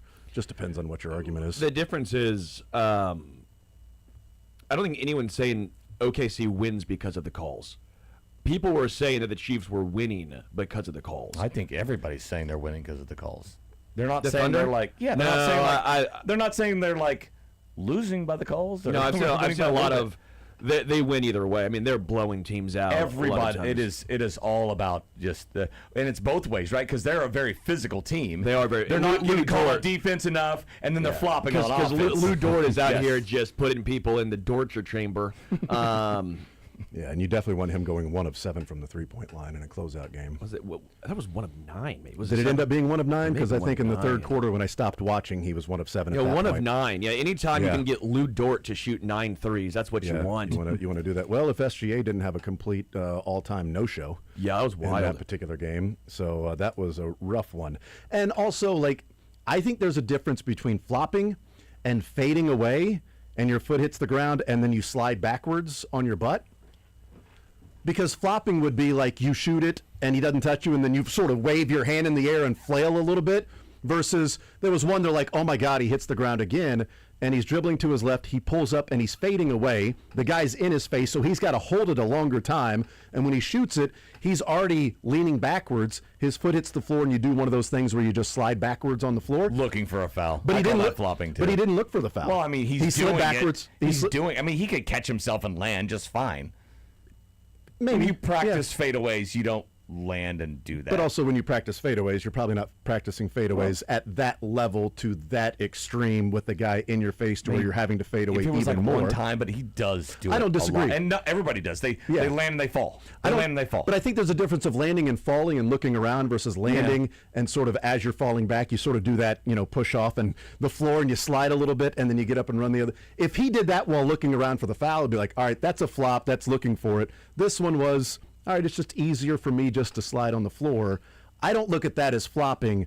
I think anytime your arms flail, when you're looking at the ref is like, that's all right, flailing. That's Alex Caruso is flopping a lot in the game. He Throwing gets the head back. He gets touched. Yes, exactly. One of those you get bumped and, whoa, throw your head back. Elbow, you throw your head back. Yes, I think those are flopping. Some is embellishing. And some it's already called. It's already going to be a foul, but you embellish, like Adam Silver saying, well, I think trying to sell the call is different than flopping, where you're taught to get to the free throw line and guys are taught to sell the call. If it's a foul, it's a foul.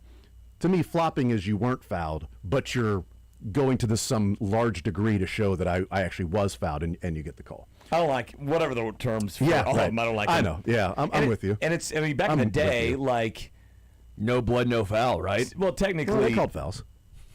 Charges, you're kind of flopping, right? Because you're accepting the contact, and then you're taught to push back off your heels and land on your butt. But at least in that, you're getting decked most of the time. You're like protecting yourself. You're kind of protecting yourself. But you have to embellish, though, because if I stand here and take the charge and he hits me and I take one step back. They're not calling that. No calling it. Like, I have to do that. I have to fall backwards there. And the refs create that, too. I mean, they create it by, okay, that looked... even with the whole, like, the guy's, like, dribbling down and the shoulder and the guy, bangs into him, and then the next one falls backwards. Like, oh, that's a charge that way. Like... If he just continued to do what he did the 2 previous times they collided, the ref was like, no big deal. No call whatsoever. He lowered his shoulder and did that twice. You almost pulled a Charles Barkley. Did I? What did I? With the, when you're down low and you're banging a guy and you're banging and you're banging. He's talking about basketball. I don't know what you're talking about. Did you remember that Charles Barkley one? He almost pulled it. You did pull it, Charles I guess, I was looking back to Darcy's... I guess, at that point, I just... You almost said something crazy like... Here I am saying the Barkley. You almost pulled a Sterling there. All right, we'll take a timeout. We'll come back and... Hey, what they got in Galveston, Chuck? Northeastern, who I believe leads the world in steals, just tried to steal home, and they did not. The operative term being tried? Tried, yeah. Yeah. Was it Benny the Jet? It was not. They say he's lost a step or two. Wouldn't be surprised to see some fireworks here. Benny the biplane. That was fast. Benny the Wright brother original plane. We'll take a timeout, come back, and there is fallout from what took place this last weekend here at Cap Fed in Liberty with the youth baseball tournament that got national attention. And what'd your kid do? No, you saw the video of the kid throwing at the other dugout, throwing the baseball at the other dugout. That was here? That was here at Cap Fed at the Memorial Day tournament. What happened? What's Cap Fed now? What is that? In Liberty. It's where it's the baseball. Over by the fish shack? Yep. Yeah. Exactly. Yeah. Yep. So the tournament was there. We used to call that Fountain Bluff. Yeah, right, yes. And it had another name in front of that. That's true. You know, would drive all the way out there. Nope. Yeah, we don't like driving out there. It's called Cap Fed Park there. But anyway, the punishment has been handed down, And boy, if it ain't a example of what not to do and parents getting in the way of youth baseball, we'll talk about what USSSA did as a fallout of what took place there. What an idiot. More Zone next.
All right, so mentioned when we went to break the viral video that took place at previously Fountain Bluff and now Cat Fed and Liberty with the Memorial Day tournament. That was the, top 30 tournament that's taken place there for a long, long time.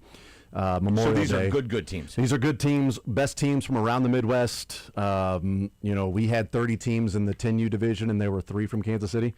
And, Iowa, Oklahoma, Arkansas. You were out there. Yep. We were out there, and it was like the same day that we were out there near us, but we had just, we had left or weren't there yet, but one of the other families that we're friends with, they were like, well, we were showing up and coaches were getting kicked out. We didn't know what was going on, and we just went to our field, but it was this. So that viral video where the kid throws into the opposing team's dugout as that team was pretty loud. They were up 8-6. It was the 6th inning.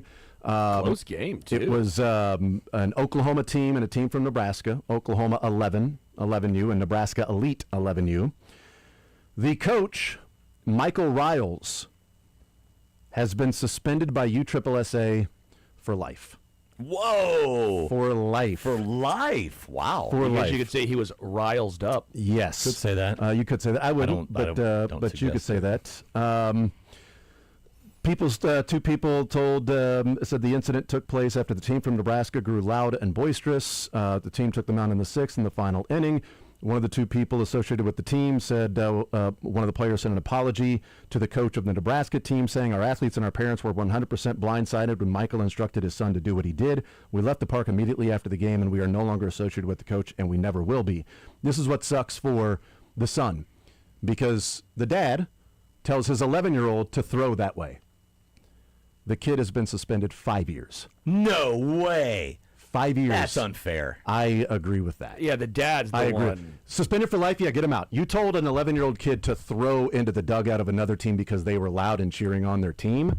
Yeah, you can't coach youth baseball. Yeah. But instructing the 11-year-old and having the 11-year-old say, no, I'm going to tell my dad no, that I'm not supposed to do this, and suspended 5, you can't play baseball until you're 16 again? I would have thought, okay, coach for a year, and kid, fine, because he's been instructed by his dad. He's 11. He's 11 years old, and they're going to suspend him 5 Let's go play in Triple Crown, I guess. Years, I guess, or perfect game or something. Game. But I wonder what those organizations will do with that, because USSSA has a lot of different travel tournaments and things like that. I don't remember the dugouts over there, and maybe they've changed. Are they entirely fenced in, or could that ball have found its way into call, it? Yeah. Oh my goodness! Because I feel like most. I'm going to say it's fenced in because most of those newer parks. It made the sound of hitting a fence. Right? Yeah, made the sound of hitting a fence, but there is an opening there where you can chuck it in there. And most of the time when the team's at bat, a lot of those kids are right by that opening because they want to see without the fence in front of them. So you've got a lot of kids that you're constantly going, hey, back behind the fence. Umpire's going to get mad. Well, maybe he just slipped out of his hand.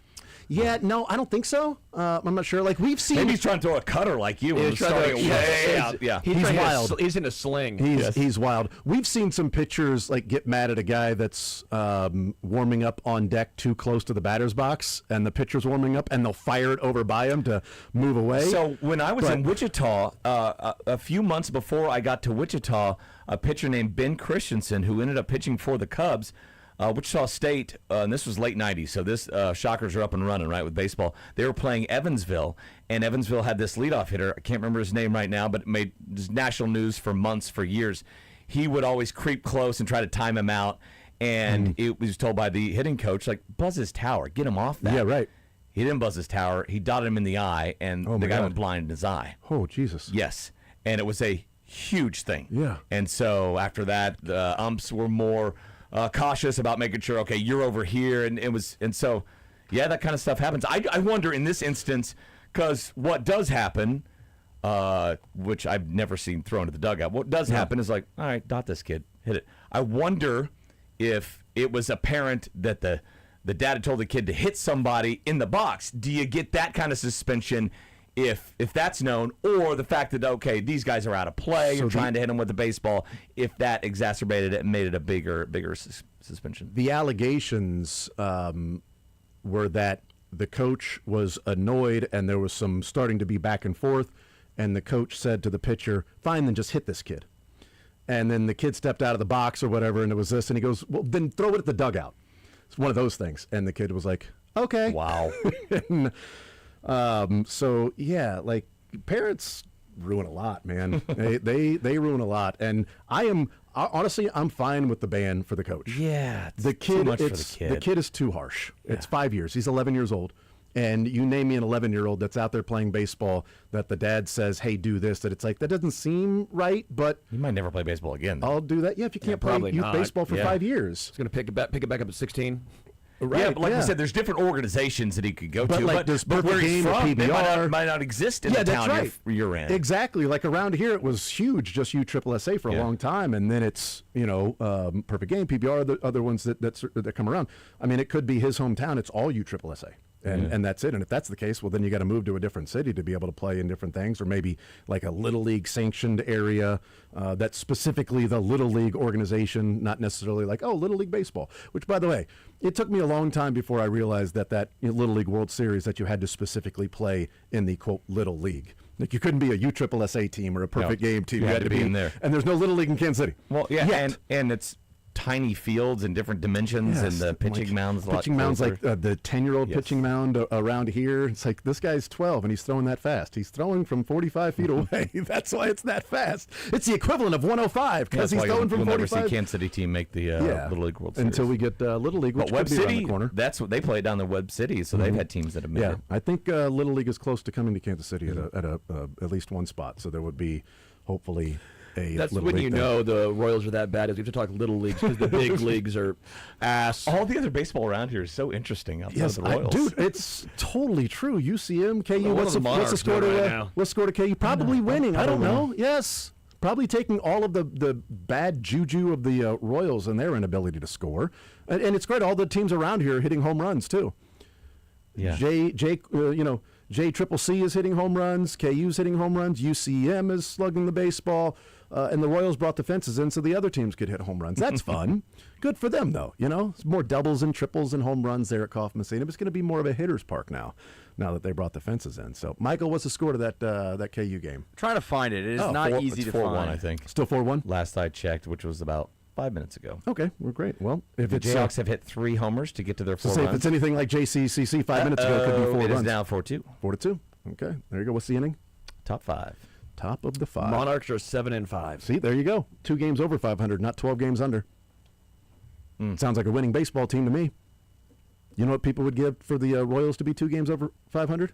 A lot. It'd be 4 games up in the wild card. I was going to say they'd have a playoff spot. It'd be 4 games up on the 3rd spot in the wild card right now if they were 2 games over 500. A spot by now. That's true. Stupid bad AL. Yeah, that's true. Yeah, because right now they're only 5.5 games out of the wild card.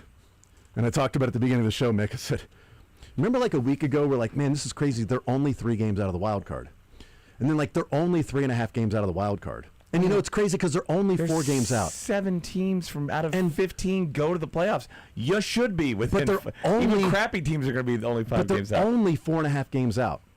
And then they're only 5 games out. When do we stop saying only? And now they're only 5.5 games out. I think we're at the point. I've stopped. Yeah, I think we're at the point now because we don't have to say only. Yeah, we don't anymore. have to say only anymore. It's like, dude, we were saying that to sort of convince yourself that it's right there because they're only 3 games out. Now they're 5.5, and 7 teams in front of them that they would have to pass. Like it's bad. We'll take a timeout. We'll come back. We'll continue rolling. I do want to readdress we talked about in the first segment the CBA proposal from the Major League Baseball ownership group to the players, where I do think there are some things in here that would entice the players to agree to a salary cap, whether that ever happens or not.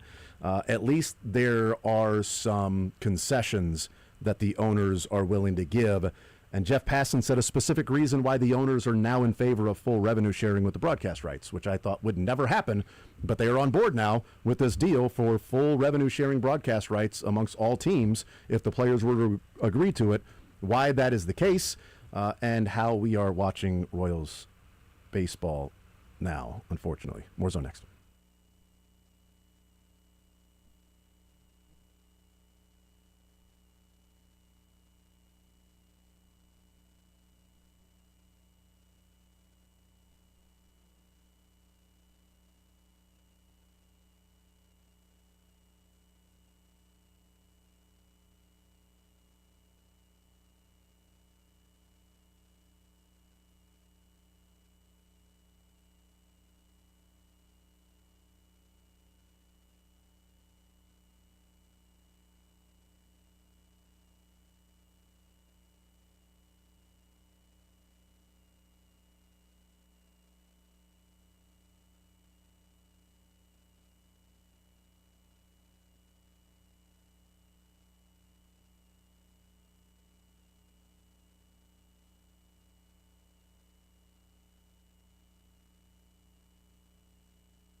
We'll get cuts before the show is over as well.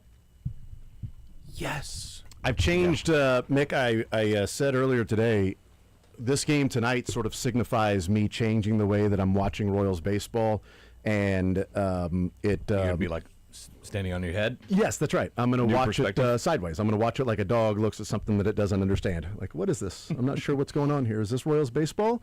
Who are these guys? In watching it the way that I've become way too accustomed to watching Royals baseball in the past. Like, for the time being, like tonight, I'm like, oh, man, I'm excited to see Stephen Kolek pitch. Oh, and Bobby Witt's up. I'll watch that. Development watching. Yes, but not, oh, man, they can win. You get this guy in, you got that one. You're looking Watching at for scoreboard. individuals. And Yeah. you're watching like, oh, can Stephen Kolek back up his complete game shutout? If he doesn't, oh, well, they'll probably lose anyway. But, hey, let's watch it and see if there's something really to this Stephen Kolek. Has he discovered something that could be really in next year? He's an the year easy after? one to get excited about. Yeah. Who in the lineup are you going to be? Just Bobby. Cags and Carter, I guess. Yeah, I guess you 'Cause watch they're Cags young. and Carter to I see if they can't come wait through. to see 30. Bobby doesn't count though, right? But I'm just saying Bobby's there. But I'm just saying anytime Bobby's Cags and Carter. the yeah. reason I would watch is, well, Bobby's playing, so I'll watch. Savvy for Bobby. historical purposes. Yeah, that's kind of it. But like not watching for, oh my goodness, there's 2 men on and 1 out. Do they get the big hit here to win the game? Like, well, I don't know who's up. Starling Marte? Oh, I don't care. You know, I hopefully always they do. watch. It'd be the great. world's best hitter is up. Starting Yeah. Marte. 37-year-old, yeah. Hopefully they do. It's great. Hopefully they go on a 15. Part of the future. Hopefully they go 18-2 like they did last year at that one time. Yeah, That'd Marte, be cool. honestly, or 16-2. at this point, like, who you really feel comfortable building around on this team? Like, it's not Marte, not Lofton, not Massey, not Salvi, not Vinny, not Kyle Isbell, not Lane Thomas, probably not Isaac Collins. It's A lot of knots. Well, I know. Maybe Yeah, even for sure. Garcia. I mean, you start getting around, you're like, oh, so you have Bobby, maybe Cags and Carter. Yeah. And you have Garcia. Better hope Jackson Carter, because you are if not, it's farther behind the 8 ball. And then same thing if Garcia, if last year was just the complete outlier and he's never even close to that again, then you look back and go, oh man, well that third base tree sure dried up in a drought. Yeah, yeah. So the first base tree, second Yeah. base tree, Yeah. outfield tree. They need to grow more trees, man. That's the issue. I think There's the not- cutting down of the rainforest is getting out of hand. Not a green So- thumb, I guess. No. Yeah, it's not raining on these trees. They're drying up, and that sucks. So yeah, that's Even pitchers, though, by the way, because it's not like you're sitting here going, "Oh yeah, future is the older Lugo and Yes. Waka." Let's see if Lugo is going to be last year. They're Waka. 2 years of just wasting quality starts. Yeah. Last year, Bubich probably, depending on if they re-sign him. I mean, you just keep going down the list, and you're finding yourself going, "Well, where is the direction of this team actually heading?" They went semi all in this year, but not really. All in would have been a trade for Taylor Ward or the trade for Brendan Duran, Donovan. for Brendan Donovan. Yeah. But they did a little bit of the on the line yet again, and now you're stuck in no man's land of, well, your farm system isn't good. You're not rich with a lot of young players. You're aging, and you're 22 and 34. And you spend more now, but you're not the Dodgers. You can't just go buy 2 bats. They're 18th, and know. that's good. Like Good for them. And this is what I've said. I have a hard time blaming putting a lot of almost any blame on Sherman. Sherman opened the pocketbooks. For the Royals, speaking for Kansas City, Sherman opened the pocketbooks. The issue is JJ, Q, the players have to do their job. Whatever's going on in that trifecta, it's been brutal. Yeah. And that's where the Royals are out of no direction, a rudderless ship in the night, and it is sinking. Yeah, and usually it'd be like, heck yeah, let's watch this game tonight. They're playing the Rangers. Scoreboard watching other teams like we've done the last couple of years. But to me, it's like, oh, I'm going to watch Stephen Kolek. And, hopefully Cags and Carter continue to develop. I'll watch every at-bat that Bobby makes. So, Bobby's up. I'll, pay a little more close attention. But tonight, the main screen TV is going to be JCCC on ESPN+. Like, that's going to be the main screen for me. It won't be, oh, I'm going to watch this on my iPad while the Royals are up there. No, I'm going to watch the bully ball. The 2026 version of Gorilla Ball from LSU. That's what I'm going to watch for the cardiac Cavs, as they've called it. They win tonight. It's World Series within their level and their division, the greatest college baseball season of all time. I think so. Yeah, 3 losses on the season. They had a 41-game winning streak. 67 out of 70 that you won. Yes. Yeah, breaking In the all-time baseball. home run record by 30. By 30 or 30. Something like, yes. because they're 215 now. It was 188. Yeah. So 27. They'll probably hit 3 And more tonight. you got to add 3 more. So they're going to be at minimum 30, Minimum 30. And if they lose tonight, then they'll play tomorrow, so that's probably going to get to 40. They got all their pitching, though, man. They do. They got all their pitching. Yeah. Jayhawk League Player of the Year, Pitcher of the Year coming. Every position player, everybody in the lineup and pitchers, it's like, D1. Yeah, power conference, school, power conference school. 18 or 19. These are freshmen. Yeah, it's unbelievable, man. It's crazy. A couple of quick points on the CBA that has been proposed to the Players Union that I wanted to point out, that maybe there's a chance of the players agreeing to this salary cap, floor and ceiling. What was proposed to the players was a salary cap, a ceiling of $245, a floor of $171. Now, before I get into the couple of points that I think could be something that the players agree to, the salary cap of $245, there are 6 teams that are over that right now. And if you take that money away to get them down to $245, you would be taking off $282 million of payroll. But currently, with the floor being $171, there are 15 teams under that threshold. Including the Royals, right? Including the Royals. They're Royals are about 25 million under. And if you take all of those teams and get them to 171, and that's it, that would be adding $864 million in payroll for a positive of 582. So there's way more you're having to add than take away. That's amazing. But also, the owners are willing to give the players 5 years team control and 2 years before arbitration. So you're a free agent a year earlier, and you got arbitration a year early. Instead of 3 and 6, it's 2 and 5. So now you can make the extra money earlier. You can make the extra money in arbitration earlier, and you're adding all this money to the payroll. I don't know that it'll matter because we'll see the veterans and those other players that make a ton of money say, no salary cap ever. But the owners are now finally willing to full revenue share broadcast rights, Jeff Passan wrote, because the valuations of Major League Baseball teams over the last few years have stagnated while every other league has increased. And a lot of it is because of the revenue disparity and lack of opportunity for some teams. And so the owners are saying, okay, we have less of an opportunity to win, but our investment rises. Cool. Let's do that because that's what we care about. So it was an interesting point by Jeff Passan as to why owners would say, okay, we'll fully revenue share the broadcast rights. A few teams have less of an opportunity to win. There'll be a lot more that have more of an opportunity. Exactly. Well, sure. they spin to get the floor. Yes. Even only 70 million difference is just a massive, massive difference. All right, let's get the cuts before the week is over, Michael. Take it away. I mean, you can't really tell the girth on that thing. It looks pretty good. Yeah. It looks girthy. Yeah. What? Yeah, I think I could probably put that down. Oh, whoa. It's not even, you can't even get the whole thing in there. Yeah. Man. And a little. I'm looking at it. It looks good. You said what's the good? It looks like a fat wiener. Yeah. If you see all the same conversation. Laugh all you Looks want. like a what? Look right there. You can see the tip. See? Oh yeah, you can. Wow. Just the tip. Compared like to his mouth to tip ratio looks. Oh about, man. Yes. That's just a promo for the cuts. That's all they're doing. Yeah, that was for us. Yes. Talking about a hot dog. You look in the sports page and say, good God, can anybody catch Scotty Scheffler as far as the... What is a sports page, Pete? Let's back up and start right there. Well, I don't know. Yeah, that's true. For our younger listeners. How's that? It was papyrus. And Did we bring it to your house? Tell them. Yes, they did. And now the younger listeners know papyrus is a font on their computer, not as an actual thing. Yeah. Are you talking about the only medium that used to accept strip club ads? Is that what you're talking about? Oh, I think I remember that. Right. Those are from the 14. That's a moment. Hey, Dad, what's Old Chelsea? Is that a soccer team? Nope. So why does Joe have so many diamonds? What is this all about? Why is the lady so shady? Is the lady so shady? That's pretty good. I want to bang for this. Oh boy. This is the pounding table. Okay. Man. What happened? I am just dandy, Saran, and I don't know a time that I never don't need crack filling. So yeah, okay. Whoa! What happened? Yeah, a bad little boy. What? Bad little boy.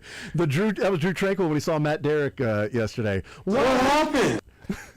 What happened? What do you think he's doing right now? Who, Rasheed? Yeah. Not much. Probably having a Jell-O pudding snack. Thanks, Jake. And now I just picture Rasheed Rice just eating Jell-O pudding. Something looks like it. Vicky, you're in the program. What's going on, Vicky? God. You know I love you. Haven't called in a long time. Couldn't get in. Well, you're in now, Vicky. What do you got for us? My point is, we need to clean house. My God. We need to clean house. Boston did it. We can do it. I'm ashamed of the front office.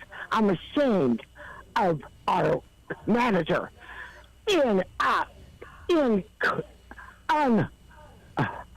no words to explain except he's an idiot. He's a damn idiot. I wouldn't go that far. He needs to go. No, he needs to go. The front office should be ashamed of the way this manager is not managing the team. We are a complete failure. There is no reason that he cannot inspire and put people to produce. That is what a manager's job is. And he refuses to acknowledge that. He says, oh, well, I guess we should be aggressive a little bit. You know, what is the hell is that all about? What was that excuse? No more. The front office, Sherman needs to fire everybody. Vicky, thank you for the call. And I know it's not easy to make Vicky speechless. It's good. He's an idiot. Phone call. It was a great phone Racker. call. It's a great phone call. Are you trying to say yours is bigger? Oh. Yeah, maybe. Who knows what he's talking I about? said I would have taken Berwanger if somebody called. Well, if he said, he might have been different if he said, I'm going to play, but no, he said, I'm going to Toledo and I'm going to work in the rubber business. I don't know if you heard this. Tires. Yeah. Thanks for clearing that up, Pete. I appreciate that. Yeah, he Glad wasn't we a didn't leave that Trojan. hanging. He wasn't a Trojan. Oh. I still want to fry off my little brother, his plate, and he's 14, and he goes, watch it, fat boy. That was like 2 weeks ago. What's up, Unc? What's that say? I don't know. What was that? What's up, Unc? What's up, Unc? What's up, Unc? Oh, man. I'm a bad little boy. What happened? What happened? So was he trying to sound like that, or is that just what came out? That was his organic reaction. He saw Matt Derrick in a boot, and he says, What happened? And he says, What happened? Good round of cuts today, boys. It was a good one. Matt's got 3 more days in the boot, he said. Yeah, I know. I said he should go every time he shows up to Chiefs with a different injury. Like, you know, like a new cast, just like your hand, your wrist. Got the neck brace. I want him to show up in full cast and be wheeled in by somebody. It'd be good. Like Naked Gun. They all have to sign his cast. They would love that out there. There's so much fun out at the Chiefs. Yeah. They love pranks like that. You had a couple people. Andy said Patrick Mahomes noticed Matt Derrick's boot. And then Drew Tranquil, his first reaction was, what happened? Matt Derrick is loved by the players out there. And by us. By the players out there. Universally loved. By the players out there. What happened?